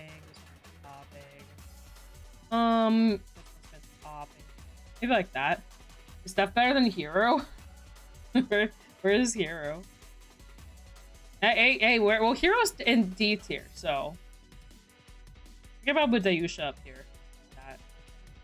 Give me the representation of there. Just for you, Dan. Just for you, just like that. It's better than Heroes. I didn't even realize Heroes isn't Heroes. Gotta work a casual play. But yeah, I think that is it. So just a quick representation. S tier is basically like the really insane decks. Doesn't necessarily mean that they're like the super best deck in the format. They're just really good. Raziel has a lot of pressure, a lot of healing, a lot of like it just doesn't die situations, and you could scry and do all this crazy stuff. Love Address has a really high ceiling of like how you play the deck. It's got a lot of what's the word for it? It can play the denial game. It can smack your face in. Got a really good going first game plan now. If you go down that route, it can counterplay it to some decks. So it's got some interesting stuff that's going in. A tier is basically also really good decks. They're just by a small margin worse than these two. That's all it is. You can still play these decks. You can still top with these decks. There's nothing wrong with these. Have we been on the Shadowverse cat? Oh my god, we have. I switched it, I swear. I deadass switched it, y'all. Like, oh my god. Well, that's awkward. I switched it back. But anyway, yeah, I switched it. I think it's because I was trying to fix my streaming for YouTube, and I think it reset Twitch. I think that's what happened. But anyway, whoopsie. We've been playing Shadowverse, even though we haven't. Oh yeah. Anyway, so anyway, A tier is just solid picks. You can't go wrong with any of these decks. They're all good. They all do their thing. Honestly, in some cases, some of these decks might even be better than some of these decks. In rare cases, it can happen. So what, definitely better than the timestamp. Oh no. Where's Silhouette? I don't know where I put it. I don't think anything down here really is like in special order. They're just decks down here. They're just existing. They're doing their thing. B tier, you can also pick these decks. Just realize what you're signing up for. That's what I like to call these decks. They're good. They just have some inconsistency issues in one way or another. A good example off the top of my head is Kyrie. You don't find Yasmin, you're struggling. Igo, you don't find your pieces, you're struggling. You're jeweled. Sometimes you just don't find the grade 4, you're dead. Alden, you don't see the grade 3 that helps you restand and have board presence, you're dead. Just a little bit of an issue. How dependent for B tier? Yeah, it can depend. There's some people that are also like very adamant on their decks, and they can definitely perform well because they've been playing the deck this entire time. It can matter. Pilots do matter. I think Dolls should be higher, but because of time issues, that's another thing. That's also time issues can kind of fall into this category. So there's also that. He is basically just like, if you want to just have fun, you don't really care about what you're playing, have at it. This is basically C tier here. I think Dayusha might be slightly better than where I put it, but I'm trying my best to kind of not be biased. And also just be aware of like other decks showing in more power, which lowers this deck. Because this deck hasn't changed, but some of the decks up here have, and I think they've gotten better. And I think because of that, Dayusha's gotten worse. And also Dayusha meta-wise doesn't really add or doesn't really change anything. Because before it mattered more because a lot of people were really aggressive about going first and all this stuff, so Dayusha can go second and still play going first type of thing. But I think now it doesn't really matter. At least in step 5, I don't think it matters as much. We'll see. Also keep in mind this is without the ban list. The ban list meaning that Doji gets hit and Shiranui gets hit, and that's also something to keep in mind. We still don't have it. I don't even know if we're getting it. Nobody really knows right now. So but anyway, C tier, have a blast, have a party, enjoy the decks. They're decent enough. They'll do the job. They'll get the job done. Realistically speaking, Roroa could probably be up there, but some of the D decks could probably be part of the C deck tier. I just try to be a little bit more strict about splitting them. D is just honestly a further casual side. So these are decks that are even more casual than the C side was, and they're just some of them. Some decks in here just don't work at all. Like Flagberg, RIP Flagberg. Or some decks do some stuff, but they're just not very good, or they're just too slow, or whatever the reason is, so they're down here. And down here we have the collab decks, which are just, or not collab decks, these are decks that we have newer iterations of right here, and then we have collabs that we just don't have access to yet. And we don't have access to any of these decks, so they're just down here. Yay! Thank you, as always, to Curly for letting me yoink and twist his content. He did this for us right here. We can go ahead and probably put this up on the good old tweeters. So let's go ahead and get that up there. The 5 tier list. Woo! It's a tier list. And it has tiers. Let me download that real quick. Let me go back to my main screen. I don't actually care if you guys see that or not, but probably better if I don't show everything them doing over there. Actually, it was just my cat. Like, it was just literally my cat and like some of my work stuff. Some of my old stuff. I used to work on this computer. I don't anymore. It's been like a year since. Actually, it's been more than a year. 5.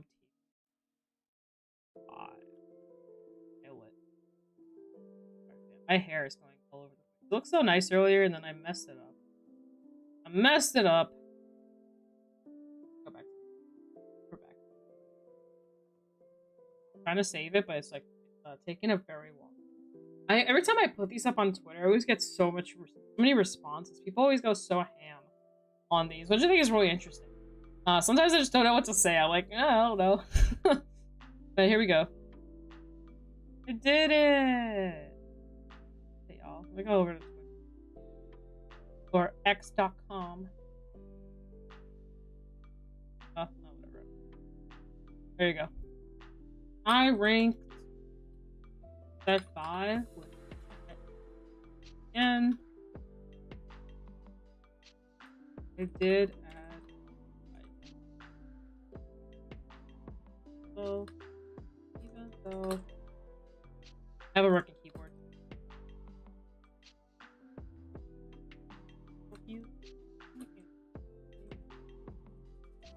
Oh. Yay! Alright. Post. Okay, yay! We did it, chat. We're so good at card games and Vanguard and all that stuff. All those goodies. I didn't plan ahead. I don't have anything else. I kind of last minute decided to stream and flip coins. So I got nothing else to do now. Let me see if I can change that. I'm trying to think what else I could talk about with y'all. I have like the new new results, but the results aren't out yet. I'm sorry, I already did the results video. Sorry, I can't talk. There's a new Mythiarch. I was just sticking on the deck and it just got a new card. It's so funny. I didn't even realize the new Mythiarch came. I'm so behind. We could talk about Bat real quick. to give you guys. Actually, I think that's what we're gonna do. There was a lot of questions about Bat. We actually could talk about it. Let me. I already did like the watch video, but I haven't actually sat down and talked about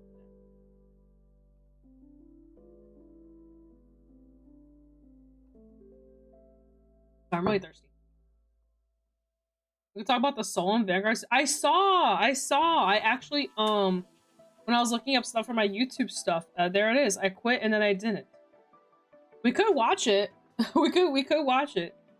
Let me see. I usually have some banger videos. So. I quit Vanguard. All right. Fuck it. Let's take a chill. Let's watch Maxime Soul. It's been a while. Hope he doesn't care that I watch his videos, but we'll do it today.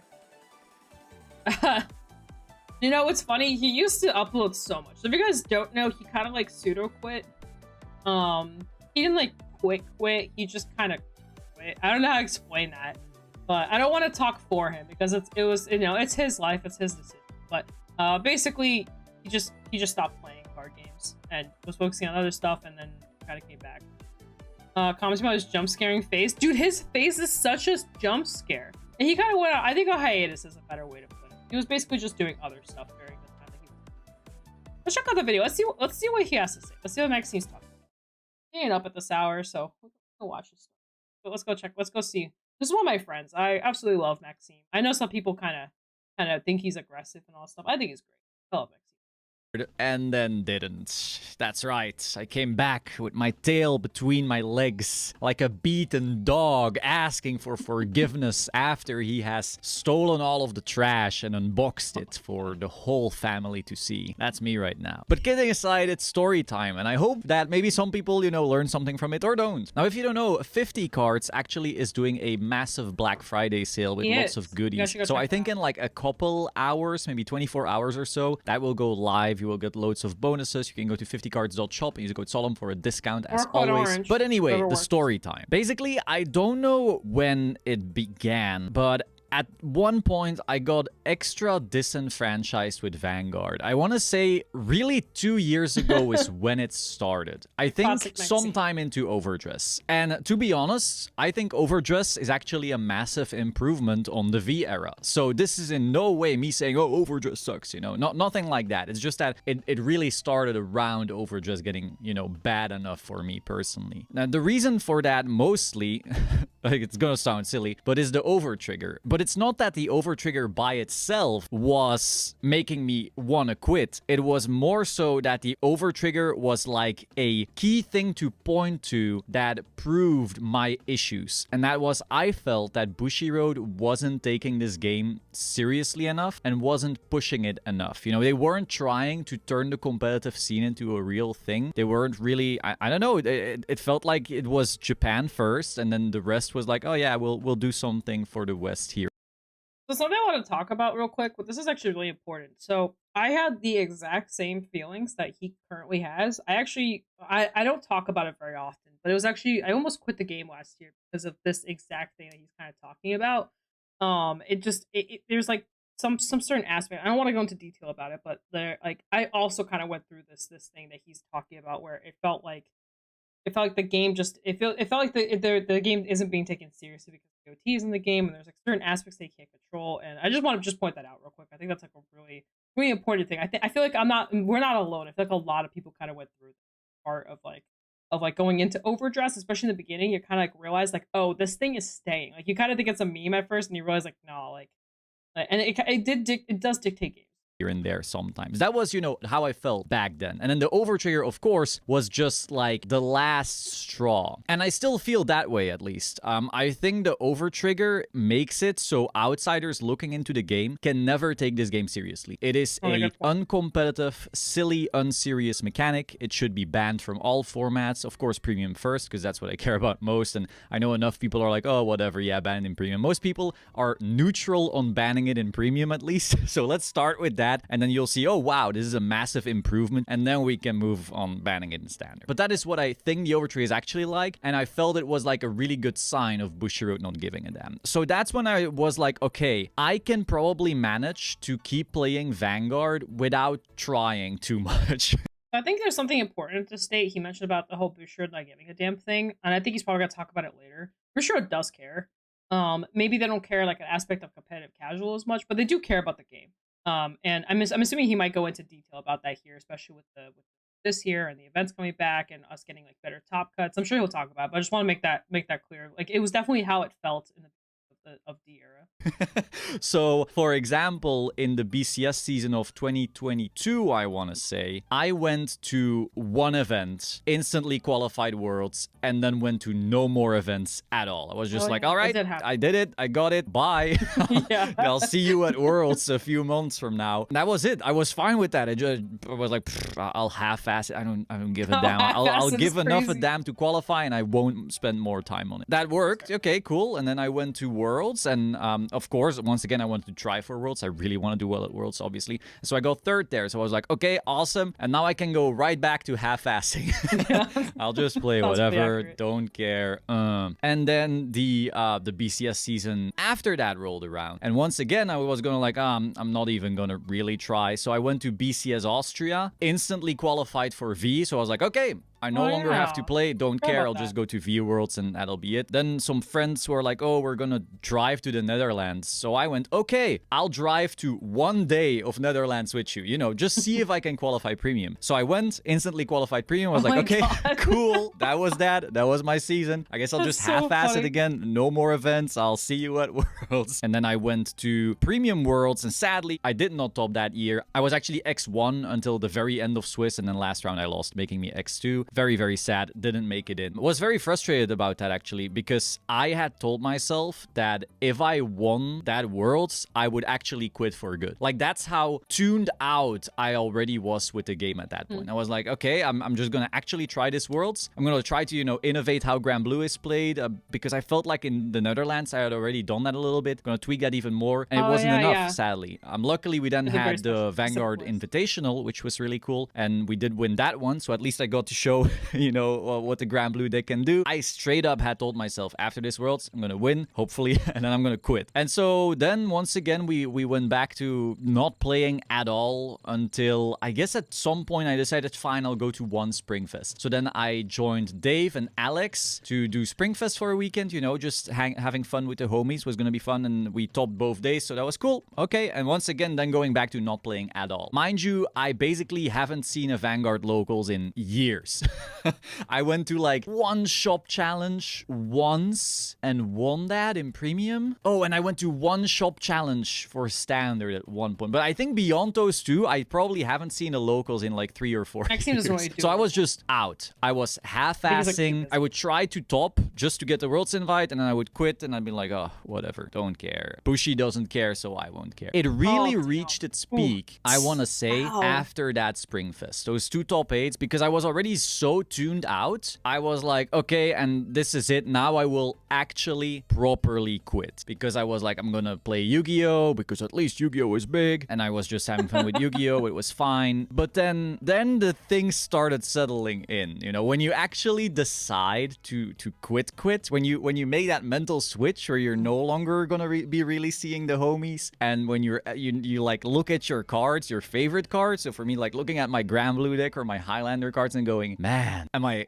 really not gonna play this anymore? I don't know about that. And then I'm playing Yu-Gi-Oh! And I'm like, oh, but Yu-Gi-Oh! Is gonna be so much fun. You know, you also seen the channel. The channel does, you know, way better. Like I make one video for fucking a new Master Duel pack. Boom, 20,000 views. Oh, it's like, you know, that's encouraging. Yeah. So, oh, Yu-Gi-Oh! Yeah, Yu-Gi-Oh! Yeah, Yu-Gi-Oh! And then, you know how they say the grass is always greener?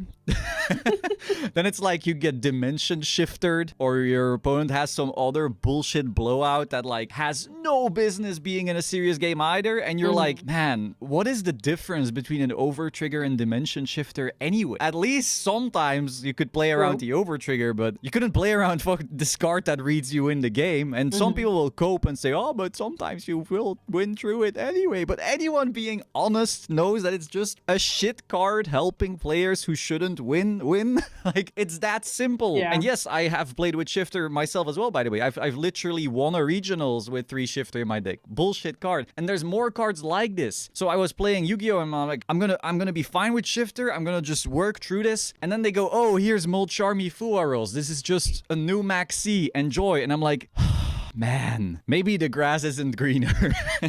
When they showed me once again another like literally BS auto win card, and then sure, some people will say, oh, but you can build around it. Yeah, sure, but once again, 90% of the decks are unplayable the second the card dropped. So like now you have to play decks X, Y, and Z because they're playing around. It's just so cringe. So then I'm like, okay, it ain't Yu-Gi-Oh either.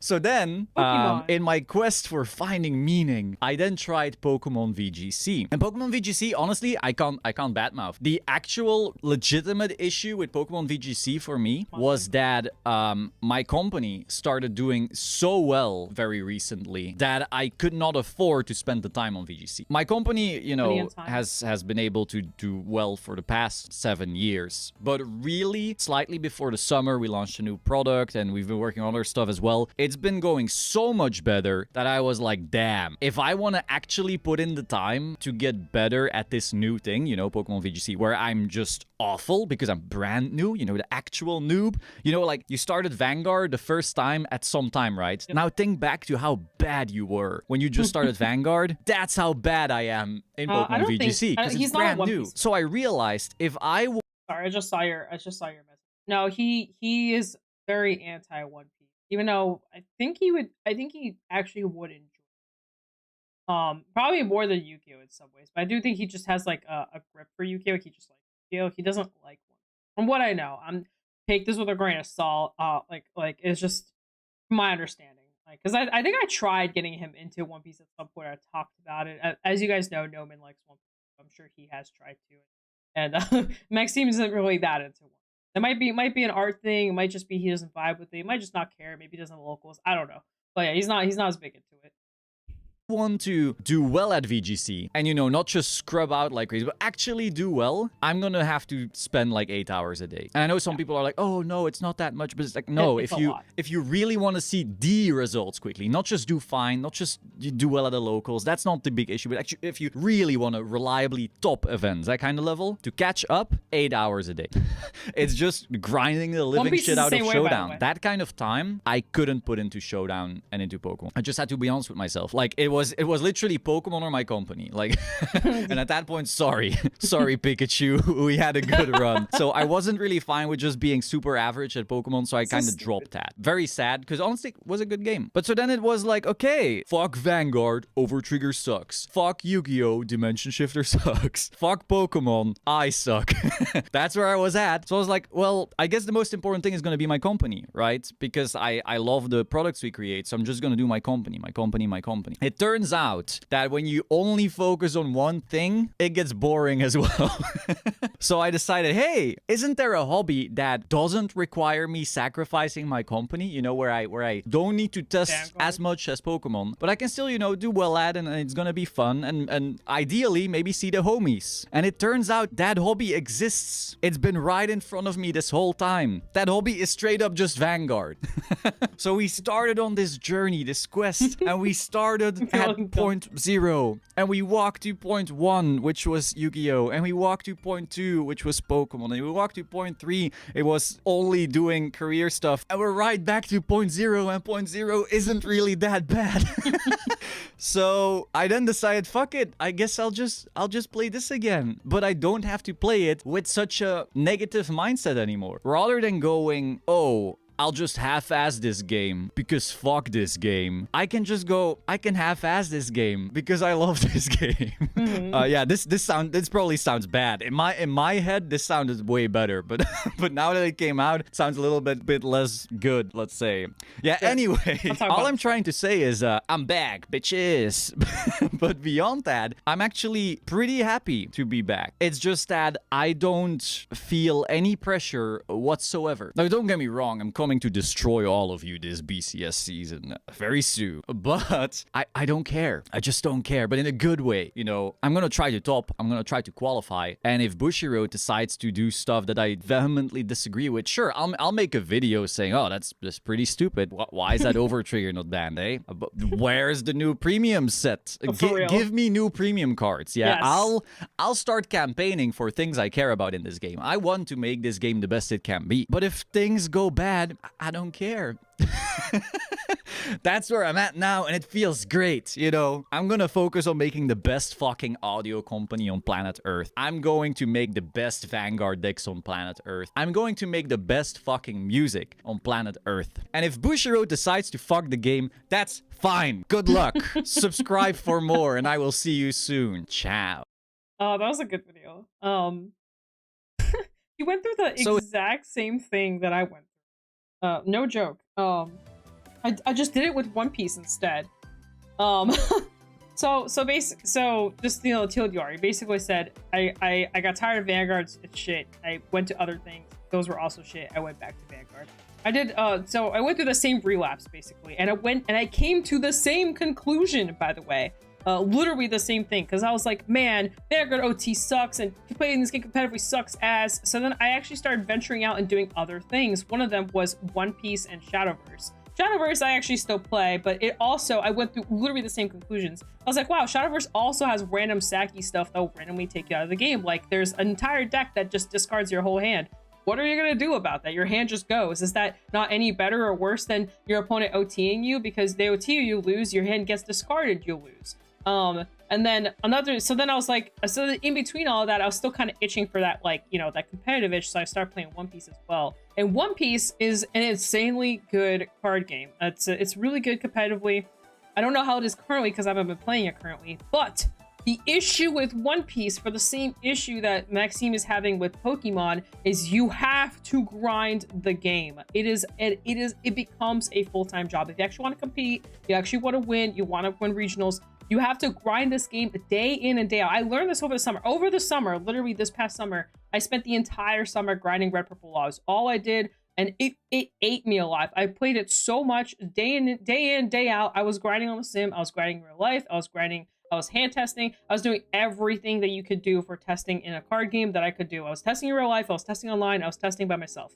Did all three, maybe even more. I was researching future metas, and then I realized, I was like, holy crap, between my job, which is pretty important because it's my income, my personal life, which is also pretty important because, you know, a lot of, you know, it has a good big part of my life, and my hobbies, I have like no time anymore. So I was like, I have to drop something. So I dropped One Piece. I'm still doing Vanguard content, by the way, between all of this, and Vanguard started kind of actually going a little bit up, where my views on my YouTube channel started doing better. And I was like, oh wow, maybe I should, you know, I was still focusing on Vanguard. I've still been doing Vanguard, just less. I didn't quit Vanguard by just doing it less. Then anyway, long story short, going into today's time, I went through the same exact thing. Everyone I talked to, I'm like, how are you doing at BCS? How is this now? I was like, I'm just entering to have fun. Like, for premium, I completely entered by just having fun. Like, I didn't care what my results were. I was just gonna have fun. And that's basically how I see Vanguard now. I don't see it as like a thing that I have to do super well in, because I have other stuff that I'm focusing on too. I also just really like creating content for the game. I actually just like creating content. It's just something I like to do. It's a hobby I enjoy. So I can create content on something I enjoy doing and be perfectly fine. That's basically what I've been doing. So I kind of came around the same conclusion, because I also went through this whole like through Vanguard phase where I was like, oh my god, this is annoying, this is frustrating. 2022 was not a good year for Vanguard in my opinion. Like 2022, early 2023. Yeah, it really does come full circle. I think it was 2023. It was the Ballista Gandiva meta, wherever that meta was in between Jed and everything else. That entire year just felt like kind of ass.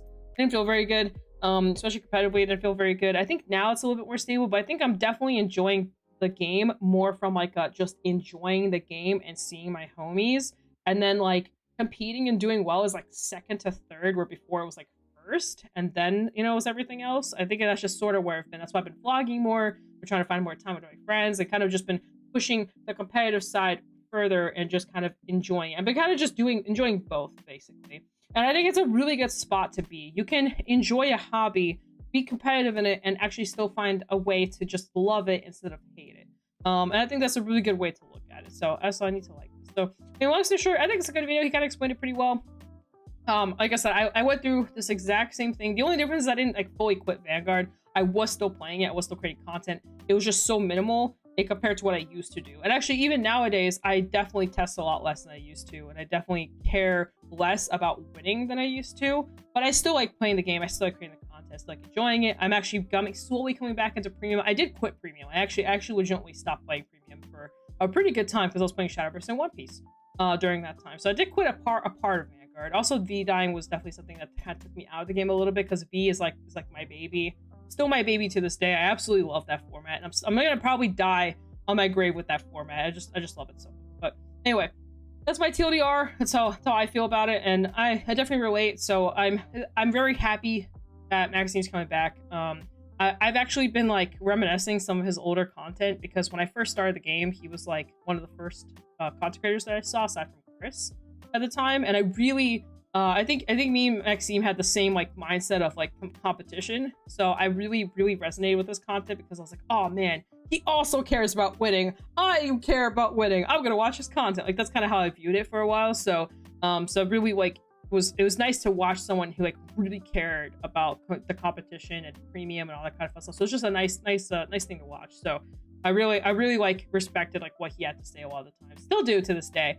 Like I said, sometimes he can come off a little mean, but he means well. Maxime always means well. He's just very straightforward, which is a good thing. You don't want sugarcoating in your life. You want people to be straight with you. It's good. This is just the real life the real life lesson of the day. It's better for people to be straight with you than just sugarcoat behind you. Not good. So yeah, you both play Grand Blue and Bermuda. We do both play Grand Blue and Bermuda. We both like toolbox decks, and they're both toolbox decks. He likes toolbox decks usually. He likes anything that's good. Like, in all honesty, Maxime will just pick up a deck as long as it's good. He cares about the skills on the cards more than anything else. Though he does like art as well, but that's usually like second. Anyway, that was fun. That was a fun little thing to watch. It was a good idea. I think Fuzzy's the one that gave that idea. It was a good one. I'll probably make a YouTube video out of this. In all honesty, I might as well, right? The Yoink and Twist is back, y'all. We're yoinking and twisting Maxime Solom's content right here in the flesh. By the way, if you guys haven't checked out his music, he actually does do good music. You should definitely check it out. And his Yu-Gi-Oh channel as well, and he obviously has the Vanguard channel. And I see some of the older folks actually responding to him, which is kind of funny. Yoink and Twist Turkey stream. It really is the Yoink and Twist Turkey stream. Oh my god, I hate it here. Commander Jaime is down here. Let's see. Welcome back. I'm trying to see if there's some older people. Oh, Noto's down here too.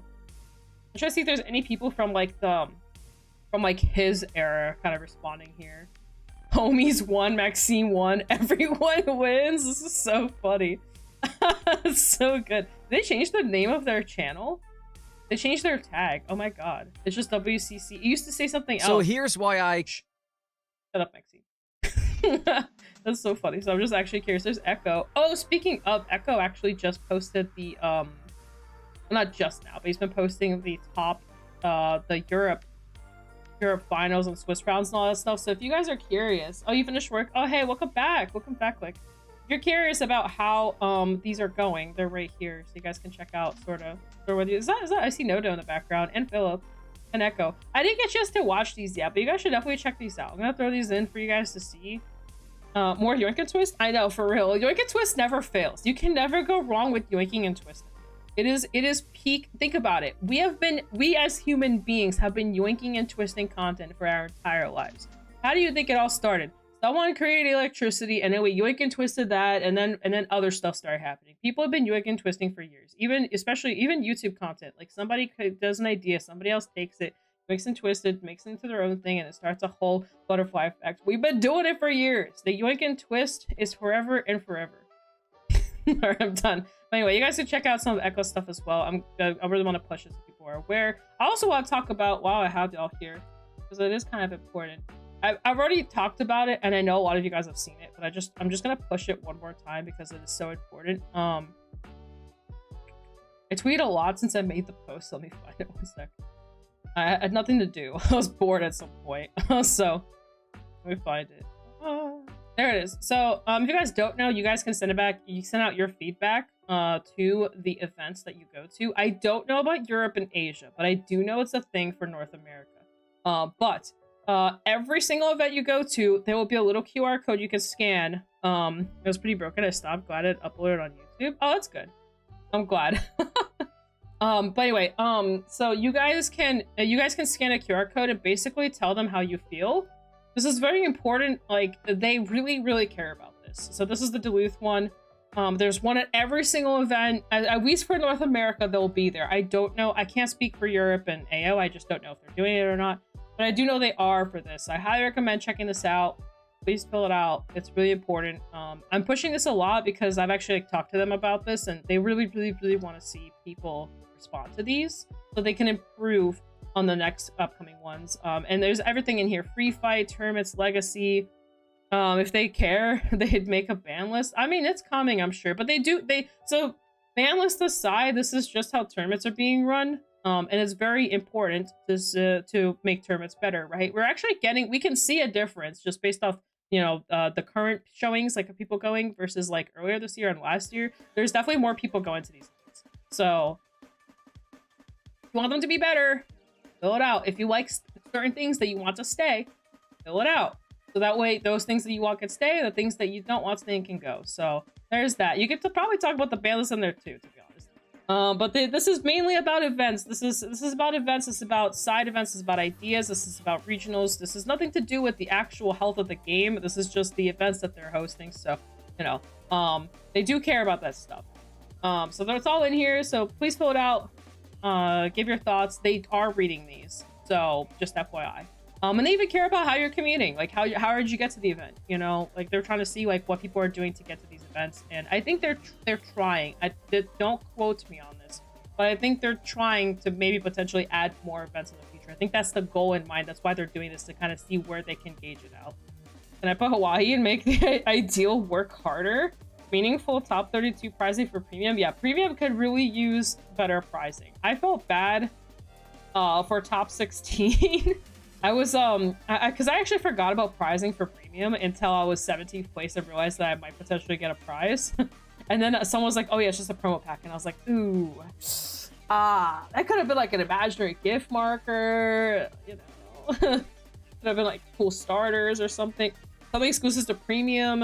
I don't know, like a stride thing. I don't know, they could have been an alt art of a card, like could have been a Cray Elemental version, a different alt art of like the Messiah. Could have been a Guardian Shield. There could have been so many. Could have been something that's not a pack that mainly has stuff for standard. Like, that's all I'm saying. It was definitely a bit of an oops there, but I think maybe they kind of did it last minute. They didn't know. I don't know.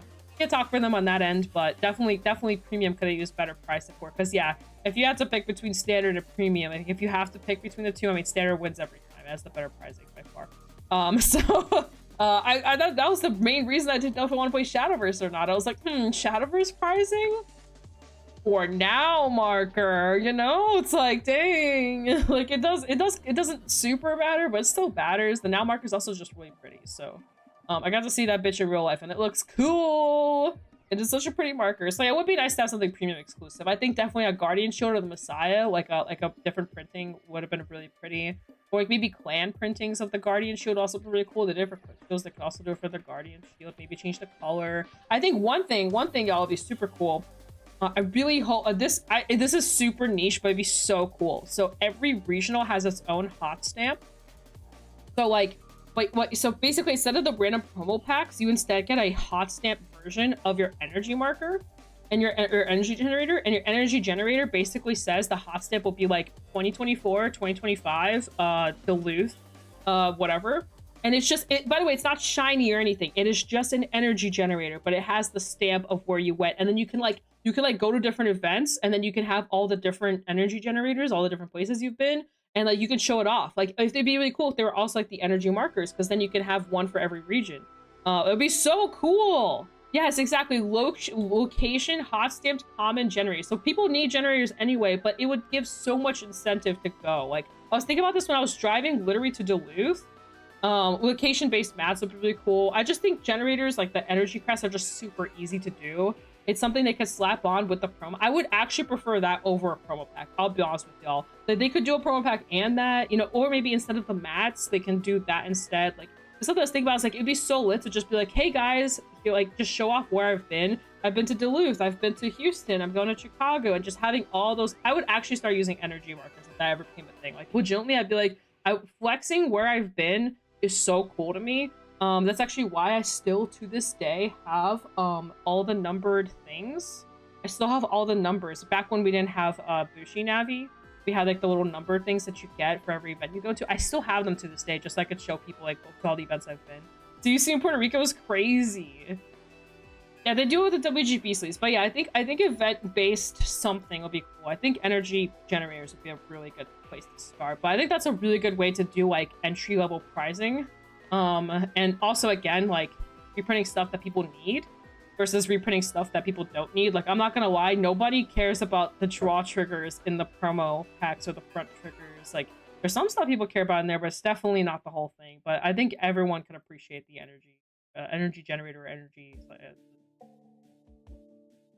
Yeah, yes, exactly. Right next to my desk, I still have mine hanging up. Yeah, me too, dude. I love that stuff. But yeah, that's my personal thing. I don't think they're ever gonna do it. I just think it'd be a really good way for people to. They could even trade with people. Like someone could be like, "Hey, what's a Duluth?" And you know, you could like little trade these and stuff. I think it'd be so. It'd be so cool. Also, it's like really memorable because like you can always go back to it and be like, "Oh yeah, I did go to Duluth in 2024. That did happen. That was me. I did that." And it's like 2027. You know, like just looking back, I think it's super cool. But I'm also one of those people where I'm really sentimental about that kind of stuff, so I like it. But anyway, that's my personal thought. Make me drink water. Yeah, I'm out of water again. Gotta drop in. I gotta drop in. Alright, let's talk about Bat real quick, and then I'll probably end the stream. So anyway, TLDR, better pricing, but you guys can talk about that in here. Join me. Like I did it, you guys can do it too. So join me, you know, talk about this kind of stuff. Doesn't have to just be for Vanguard. If you play Vice or Evolve, you can do it for that too. Let's go over to Bat real quick. I won't do it. This won't be a super long thing. I'll be honest with y'all. This deck ain't rocket science. There's a little bit of rocket science involved, but it's not that rocket science. I forgot to spell this deck. No, I didn't. I remember how to spell it. I'm a gamer. Let me find a list. There's like a couple different variations. Honestly, this list is pretty solved. Let me find a kind of a list. Gonna go over Bat list? Yeah. I might change it to my, actually no, I probably won't. Oh yeah, someone went the Combine Rusher route. That's pretty, oh, this is OG. Bat. We need new Bat. Oh, someone ran the dog. I actually didn't think about the dog. That's pretty smart. It's another order you can run. Because there's some lists that don't even run the dog, like this list doesn't run the dog. So we're not gonna look at the Ava one because that's diversity cut. So we could probably use this as an example to kind of talk about it real quick. So, welcome. Chat, YouTube, Twitch, whoever you are. Welcome to Bat. This is the, I don't even know how to actually say his name, Elid Galimia, I guess. Like, I don't even know how to say this guy's name, but I've been personally calling him Bat since like day one. Like, I don't know if I coined the name or not, but I called him Bat a while ago, and Philip started calling him Bat. It kind of went down that path. This is, you have another one, Professor Orange. What is this? I'm seeing a list. Bat. Yeah, class of Bat Professor Orange. For realsies. Anyway, you guys can check out the deck. The deck log is right here. Yeah, there is a technician version. I actually really like the technician version. I'm wondering if this is what you guys are sending me right now. Grab it. Because yes, I like the technician version as well. Let me see if this is... Ay, we need America up in here. One sec, is it this? Ay, that was not it. Put America on the wrong side. Technician version is gas though. I like the technician version. Oh my. They're not working. This is the technician version? Yeah, this is the technician. I guess we'll talk about both. Let me remove this one. I think this is a good representation. I'll use this one as the base since like it's there's more decks that don't run technician, and we'll mention technician in there as well. Anyway, Bat. So the Bat is out in English for the most part. We have everything but 2 cards. So if you've been playing Bat, you usually should have a general understanding. It's basically a really heavy order-centric deck where you basically just dump a bunch of orders. Is your basis? Okay, cool. Good to know. But yeah, I'll check it out here in a little bit. Sorry. Anyway, basically the deck lands a bunch of orders, and then you can restand a rear guard and then restand a vanguard if you have 5 or 3 different orders. And that's basically the point of the deck, is you want to keep restanding your rear guards, restanding your vanguard, kind of keep looping that until you can't. The point of the deck is you basically just take all of these orders right here, every single one of them. You just want to get them out of your deck as fast as possible. You run the ride line to basically search out the research orders, which would be this one and the other one. And that basically, I argue you can run 3, by the way. Three for this one is actually okay. And maybe drop the meteor to 2. But yeah, basically you just want to keep digging for orders and keep playing them, and then eventually just keep looping that over and over again. But now we got some new cards that made this deck a lot better. Primarily, we got this new grade 2 guy right here. He's a monster card, by the way, so he works with the monster engine. Basically, it's a really simple effect. When he attacks, if your Vanguard is grade 3 or greater and has the Bat Bat name in it, and you have 3 or more different set orders, you basically counterblast 1, Energy Blast 3, draw a card, and he gets 10k. And then if you have 5 or more different types, he also gets a critical trigger, which is very important because he can restand himself with the ability of the grade 3. So, and it's not once per turn, which is a very, very big key part of this deck. It not being once per turn, which means you can do it multiple times, which means it's getting another crit, which means it's getting another 10k. So it becomes a 20k. It starts as a 10, becomes a 20k, become a 30 for 3 damage. And keep in mind, your opponent has already dealt with your Vanguard swing a couple times. Very aggressive card. Now, it is a little energy restricted. You can't go balls to the walls, but you can kind of get there depending on how you're playing it. The other new card that we got is this guy right here. It's a very simple card. This guy escalates the speedness of your orders, which is very important.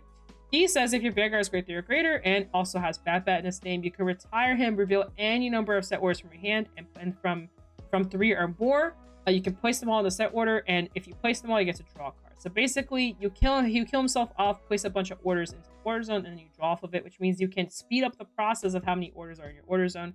It's a very important card. You can loop this card. That's basically what you want to do. You want to loop this guy. What you usually want to do is you play the promo guy, you Soul Blast 2, call him out, use his effect to then get this guy back to your hand, and then use his ability to do it. So you basically retire him, you use the effect of this to put him back in the monster zone, and then you use this card to bring him back into your hand, and then you use him again. That's basically sort of the combo if you're trying to like go balls to the walls with like orders. In between all that, you can like play a couple orders, do a couple things. Keep in mind, all the orders you're placing are being played, so you're drawing cards in between them. In between all this stuff, so you might like play this the first time, put a bunch of draw cards in, draw a ton of cards. Then you know you sack him, get this guy out, get him back again. Maybe you drew more orders. Guess what? Now you can put more orders in the order zone, rinse and repeat, right? And then basically after that, it's really simple. You just swing with the grade 2, swing with the grade 3, end the battle, restand the grade 3, restand the grade 2, swing with the grade 2, swing with the grade 3, restand the grade 3, restand the grade 2, and then do it again. That's basically what you're doing. So, very aggressive deck. Keep in mind the orders can retire. They can find you cards. You can bind cards. You can draw discard. You can let your grade 2s boost, so you can call it the Soul Blast 2 guy. Put him in the background, and he can boost on top of that, which is also very important. Yeah. As Derp stated, you'll set anywhere from 3 to 18 orders for some games. So that is very true. This is very true. You can draw cards, like a ton of them, basically. You can get your tokens out, again, just for more pressure on the board stance. Keep in mind, tokens are 15k, so they make magic numbers with your grade 2s and behind Vanguards. Got the meteor here just for soul charge. That way you can soul blast more if you need to. This guy is just basically your engine for your monster cards. You basically want to shove monsters in there to then get them back out with the promo. And then just another meteor from there. So that's basically like the deck. It's very simple. You're basically just deck thinning from turn 1 to 3, and then you just blast your opponent's skull in. Now you can also run. You always run draws. You can run 2 PGs. 2 PGs is risky, but I mean, I guess you're just killing your opponent. This guy ran heals, but there are some lists that aren't running heals as well. But here's another version. This one's running the Technician, or the Tachyon. I think it's called Tachyon. I don't remember exactly, but. I will say I think fronts are better. Someone's discussing draws. I agree with the fronts more over than draws. If you check fronts on your drive checks, oh man, it's game over. It is game over. I'm just saying. So this list is a little bit different. It's a little bit less on that high roll end. It's a little bit. It basically wants to find the pieces, the order pieces as fast as possible. This actually isn't bad because you can discard this off of this as well, and it will proc actually. So you basically get to just deck thin as many cards as you want as fast as possible, because it's just good. And also running the 4 copies of the grade 1. You can go the Technician route if you want. You may want to change your order lineup a little bit. You can just keep digging. And yeah, and as Derp mentioned, turn 2, you can get extra copies of Tachyon and just kind of keep digging through your deck as much as possible. You'll notice this deck actually runs 4 fronts in their deck over like the 7, over like the 8. Actually, no, this deck is running 1 less heal. This deck is running 3 heals. I support the movement. I support this movement. 4 fronts, still running 8 crits, and then dumping your heals down to 3. I can definitely see the power of that. So yeah, you can kind of change up the build a little bit. You can go down this route. It'll work. It's pretty good. That's honestly basically the deck. This deck isn't that complicated as long as you have the right setup going for your orders. As long as you have the loop going with this guy and you understand that you can grab this guy back and loop him, that's basically like the two things you gotta like drill in your head that you can do. And after that, you make decisions based off of how you want to just play the game. You'll notice this deck doesn't run perfect guards either. There's no PGs. That's crazy. Oh, 7 fronts is wild. I don't know about 7 fronts. I think 7 fronts is a little too much. A little too much. But anyway, yeah. Honestly, that's the deck. They're really, like I said, this deck isn't like that deep. It's just really good at what it does. It is a yellow deck. It's really good. I think this deck is actually insanely strong. It can beat any deck in the room. What it can't beat is the OT. That's the only thing it can't beat, but that's like every deck, right? So, but this deck's aggressive. I've been testing it a lot. I wouldn't say like a lot. I've been testing Love Address more, but this is like my secondary pick basically because I own all the cards. Literally everything in here, I own it. Except for the 2 new cards. Like, this is a very easy deck to upgrade to if you want to play like a little bit. If you just want to spend a ton of money, this is actually a really good like cheap deck to build. It's not expensive at all. I don't think a single card in here is expensive. These might be. I think they've been going up and down. They've been fluctuating. I don't know how expensive these are going to be on release, but it shouldn't be. Your opponent live once. True. Your opponent live once is funny. Oh my god, that's so good. I love it. But yeah, anyway, cheap deck to build, actually pretty good meta-wise. So if you don't want to spend that much money going into set 5, you don't want to drop money on Cycle Wars, guess what? You could just play this. You don't even need perfect guards. Who said you need them? You don't need them. There was the deck I was watching. I think they weren't running PGs. Like, in all honesty, I never saw them. They kept whiffing the perfect guards. I was like, are they even running them? Like, you know? But anyway, up to whatever option you want to go down. Pretty up to you. I think either build works. So this one's slightly less high roll. This one's definitely more high roll. Up to you if you want high roll or not. But otherwise, pretty easy deck to pick up. So that's it. Like Bat, want to buy singles? Use code Orange. Yeah, if you like the Bat, you can use my code. Get yourself your singles. Get ready for step 5. You can use my code Orange, save yourself some money, you know the drill, the usual stuff. Anyway, I think that's all I have. I thought I was going to talk about Bat way longer, but in all honesty, I don't really have much to say. This deck isn't that complicated. If you guys are also curious, I am going to be making a video on it, but I guess I'll talk about it while I'm here. Let me see, what is it called? 2024. So there actually is, I'm not going to watch it now, but actually is a match in here where there's a person that pilots the Bat deck, and this game is really fast. So I won't spoil it too much. Talk about how to play against it later, guarding patterns, etc. I've been waiting that deck. Is there really a way to play against it? Oh, I haven't actually tried. Most expensive card is probably the Sigurd bet himself because $3 after DF posted that video. That's fair. This guy is probably gonna go up too. This is the guy I don't remember the name. Yeah, it's the same card. Yeah, it's probably gonna go up. It does have like 3 printings of it. But yeah, guarding pattern against it. In all honesty, you're kind of you want to probably take the first couple attacks, right? And then you want to like block the ending attacks and hope you check triggers. In all honesty, because it gets bigger and bigger. You can't take 3 crit, right? You can take 1 to 2 damage. You can't take 3. I think you have to also early guard into this deck like crazy. You want to stay at 0. Because this is like an OTK deck. Yeah, you have to stay at 0. You want to try and eat up as much damage as you can without having to guard. And then if you live, you're fine. You do need to like be cautious. I'm assuming that's how I haven't actually thought about like what I would do against it because I'm the one that's been on it. So I haven't thought about what my opponent's thinking about, if that makes sense. But yeah, guarding patterns are important. Make sure my personal opinion is guard the early crap and then take the late game crap and then hope you live so then you can crack back and win, because like I said, this deck has a fake hand very quickly, especially if they're not running the PGs. They definitely have a fake hand then. So up to you which route you want to go. But yeah, that's basically good old. I actually support the 3 heal movement. I actually might do that in my list. I'm running 4 right now with the 3 fronts. I drop it to 3. I ain't gonna lie, it's kind of juicy. So yeah, that's basically the deck. Nothing, like I said, nothing too crazy out there. I would be very mindful of this deck. I think this deck will be seeing some results. There's definitely some people that are really pushing this deck. They're really trying to make it work. So be on the lookout for set 5 with this deck. It could slap your cheeks a little bit. It could slap if the cheek. I don't know what I'm saying anymore. You can just ignore me. I'm just a 5-year-old. If the people from locals, they'll take the first hit a double defense deadage. Yeah, I feel like defenses shut it down. Especially with F5 with Bat Trust Chat. I wouldn't even be surprised. I could see you being on like Varga or the stack like so easily. But yeah, you are correct. If you check 2 defenses, the deck instantly becomes a lot more fair. So especially going first because you don't have Persona or anything like that. This only gains 10k. So does this. Right, so if you check the defenses, that's why you want to guard early. I think guarding early is very smart in this deck. Now sometimes you don't know what you're facing because they'll do this thing with the ride line where you don't know which deck you're gonna see. It's very possible it could just be Ava. You just don't know.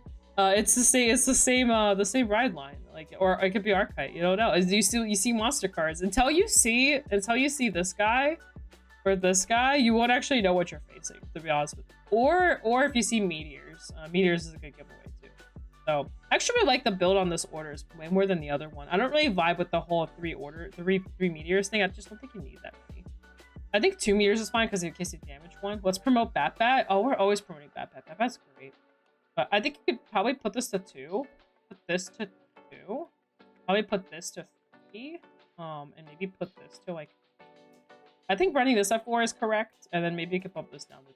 I don't know. I think having one of orders isn't smart. You can bump both of these up 1. Bump like this and this down 1. I think that'll be perfect order lineup. This one isn't running the retire order. I kind of like the retire order. I think it's pretty good. But I don't know. Maybe it's just me. 2 meteor, but I reduced the refab to 1. That makes sense. The refab, which one's that? Was that this one? I'll play Bat for BCS 2 if I was going to. I'm tempted. I've been testing Love Address so much, but the temptation to play Bat is so high. Like I really want to play it. Like I realistically should be on Love Address, but Bat from 1 to 3. Oh, okay, gotcha. That makes more sense. The temptation to piss off opponents. I love pissing people off. It's my favorite pastime. There's nothing better than just annoying your opponent all day. The soul comes up a lot. It does come up a lot. You are correct. The soul does come up. You do because of this card. This card, the soul buys 2 is heavy. And you do need that 1 soul matters, especially sometimes since you'll raw dog play this. Just spend turn 3 solitaire. Yeah, exactly. Bat's great. I support the Bat movement. Chat supports the Bat movement. You can also be a part of the Bat movement. You're just there trolling. Oh no, you're trolling and having a great time. What do you mean? Dude, I was pissing people off. Yes, what was it? 2 days ago, 3 days ago on like freaking Tira Loris. Like, there's so many people that just dropped after they faced me. Oh my god, it was so funny. There was one guy. I don't know what he was doing. Hold up, let me find my my thing real quick. So I'm going a little off topic, but. Just to give you guys an example of what I was playing, because it does matter. Oh, here's clicks. Here's clicks list. Here's but oh, I'm sorry. I mean, I'm kind of the same boat. So I took this deck. I know it looks like a mess. It works. It's my mess. My mess works. I don't know. But anyway, this is a very aggressive deck. If you open the high roll end, which is basically like the melody package, basically all this right here. If you just open all this, you're just kind of nutting on your opponent. The deck just gets so fast. There was one game I actually had someone watch this game. They were basically like, it was one of my friends. He was basically just standing there kind of like over the shoulder watching my game. It was the first game he watched me play that day, and I think this was round 5. It was one of these Katrina players right here. I think it was round 5 because round 6 was Jesus. And like dead ass, like I dropped the board and swung. Guy kept saying no guard. I was like, okay. I went first, by the way. I go to Loris. I go into the on hit stride, which is this one right here. Dead ass. I just swing with Vanguard. I just go triple drive, and he's like, yeah, no guard. And I'm like, oh, okay, crit. All effects to the Sonata. Like the power crit to the Van, Sonata gets plus 10k. And then I go crit again. I'm like, okay. Crit to the Vanguard, 10k to the Sonata. And then I go PG. And I'm like, okay. Draw card, 10k to the Sonata. That man just goes to 5 like instantly. I think he healed too. And then I smoked the Sonata. The Sonata was like 70 something k. Like I'm not even joking. She was huge. And the guy just goes no guard. He just takes the damage. I was like, what just happened? This was a 3-minute game, y'all. 3 minutes. This game that's all it was. I was like, what just happened? And he had like a board and stuff, a hand. I don't know what was going on. Prison doesn't draw though if set by Vanguard. Hear me out. Why soul charge 1 meter when you can soul charge 3 with prison? Yeah, Tres Minutes. Ay caramba. It was 3 whole minutes. My friend Deadass was like, if that was me on the other side facing you, I think I would have quit Vanguard after that. That you didn't give that man breathing room at all. And I was like, I don't know, man. I was just playing my deck, bro. But it was great. That's how a lot of my games went. I think with the exception of Link Joker and Nova's, those games went a little bit longer than the rest for some reason. But yeah, like I think every my DP game was like 5-6 minutes. I think it was pretty fast. I think the only reason it took a little bit longer was I think I took some time thinking if I wanted to guard Vanguard or not, and that was basically it. It was a pretty fast game. Also, some people just read Seer and then didn't actually read Seer. They just like read it and went, that's a card, and then they tried swinging into my rear guard, and I was like, you can't. You gotta swing Vanguard, and then they're like, oh, I have to give you damage, and I'm like, yeah, you're swinging.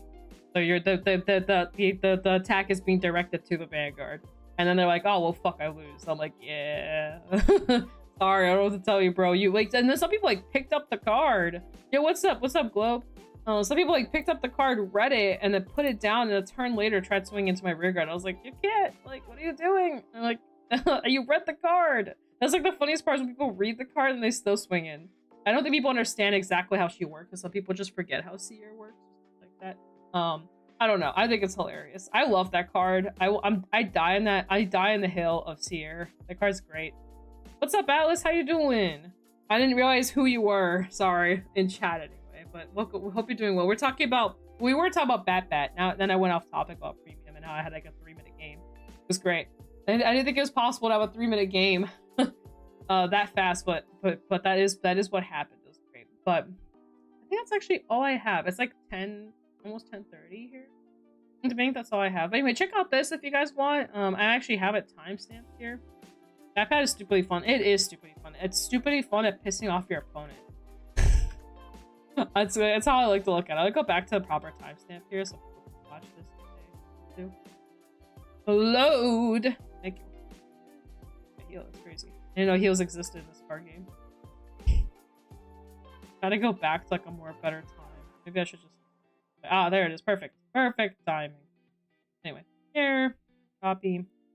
Anyone that is oopsie. Anyone that's curious, you guys can check out this right there. That's good timing. It took me a while to find this exact game because I would like look at it. And no, he did not retreat. I was like looking at it. I was like, oh, that's just Ava, and I would just move on. And I realized later I was like, that wasn't Ava. That was the monster deck. That's Bat. So yeah, really fun stuff. Check it out. If I'm making a whole video on this. I actually already recorded. I just need to editing it. That's coming. Anyway, I think that's all I have. Also, big shouts to everyone that really liked my premium thing. I wasn't expecting this much excitement for it, but I really appreciate it. So glad you guys liked it.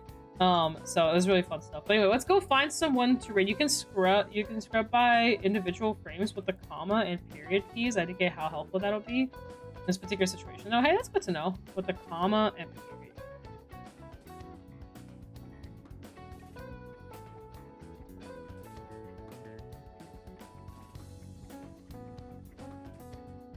Not working for me. I just usually use the arrow keys. That's what I was doing by the 5 seconds right there. I just used the arrow keys, but maybe there's something. Maybe I'm just stupid. You know, I'm a software engineer. I know what I'm doing. I know how to do stuff. I'm good at the technology. Anyway, y'all, I wish you guys an amazing Thanksgiving. We're gonna go find a person to raid Orino. My first 3 rounds all pretty much denied me and slapped careers, but I really think it's because no one knew what Pacifica did. Yeah, click. That is how it goes. Dude, I had games where people were like purposely denying me, and I'm like, cool. Like, you're letting me live a turn. Let's go. I think sorry for the accidental mansplaining. No, you're fine. I don't care. I don't care about that stuff. If you're trying to explain something to me, I mean, have at it. I don't care. Bro, I am surrounded by dudes on a 24/7 basis. I know that sounds really wrong to put it that way, but I code for a living and I play card games as a hobby. So no matter where I go, it's dudes everywhere. So I just don't care. Let me see. Let's see what's going on in Car 5 Vanguard. Is it just me? I think. Oh, no. We got Eric. We got Eric. Eric is from Puerto Rico, actually. So they're Puerto Rican it up over there. Oh, we have Zara, too. We could probably hit up Zara again. She was in the chat earlier, actually. And actually, I met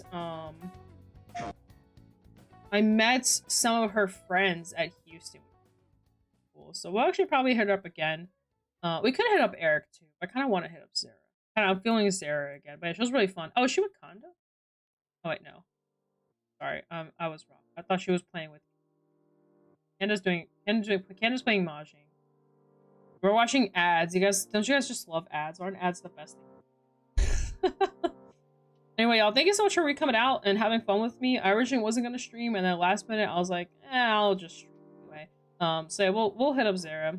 Learn Mahjong? I know, I really should. I actually know how to play Mahjong. The one that you're playing was a little bit different from what I used to play it like that, but recently, like, if I'm ever on my phone or whatever, I'll play like the regular one. Oh yeah, happy Turkey Day, y'all. Let me go get this rated. Do not forget to. Also, let me switch my. You guys can have my face.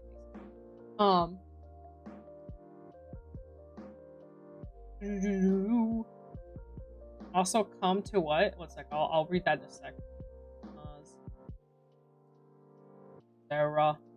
I found it. Right, back to the stream preview. Okay, I should have started the raid, and if I didn't, I'm just kidding. I started the raid. Also, come to Pasadena. It is definitely on my list of things. All right, we do have the raid going. YouTube side, hope you guys had fun. I saw you guys were kind of poking in there, in and out, so hope you guys are having fun on the YouTube end. Thank you guys so much for watching. Enjoy your turkey, and many thanks to everything you have to offer in your life. I really hope that you guys have a wonderful Thanksgiving, and be thankful of everyone around you and everything. It's very important to remember that life is good. If things are good, even when they're bad, they can always come back up. Thanksgiving is a good time to remember those things, so enjoy that time with your family, friends, whoever that you would want to celebrate Thanksgiving with. I'll be seeing my mom as she called. She called me asking me to see her. So yeah, guys, be thankful. Enjoy Thanksgiving. Hope you have a good time. I might try to stream. I have kind of a lot going on life-wise right now, hecticness. So I'll try to stream again this weekend if I find time. If not, I'll see you guys back on Wednesday once more. On that, guys, I almost knocked down my phone, but peace out. See you guys. Go say hi to Zara for me. Tell her she's great and all that kind of fun stuff. And enjoy the Sonic beats as we exit it out. Have a good night. Oh.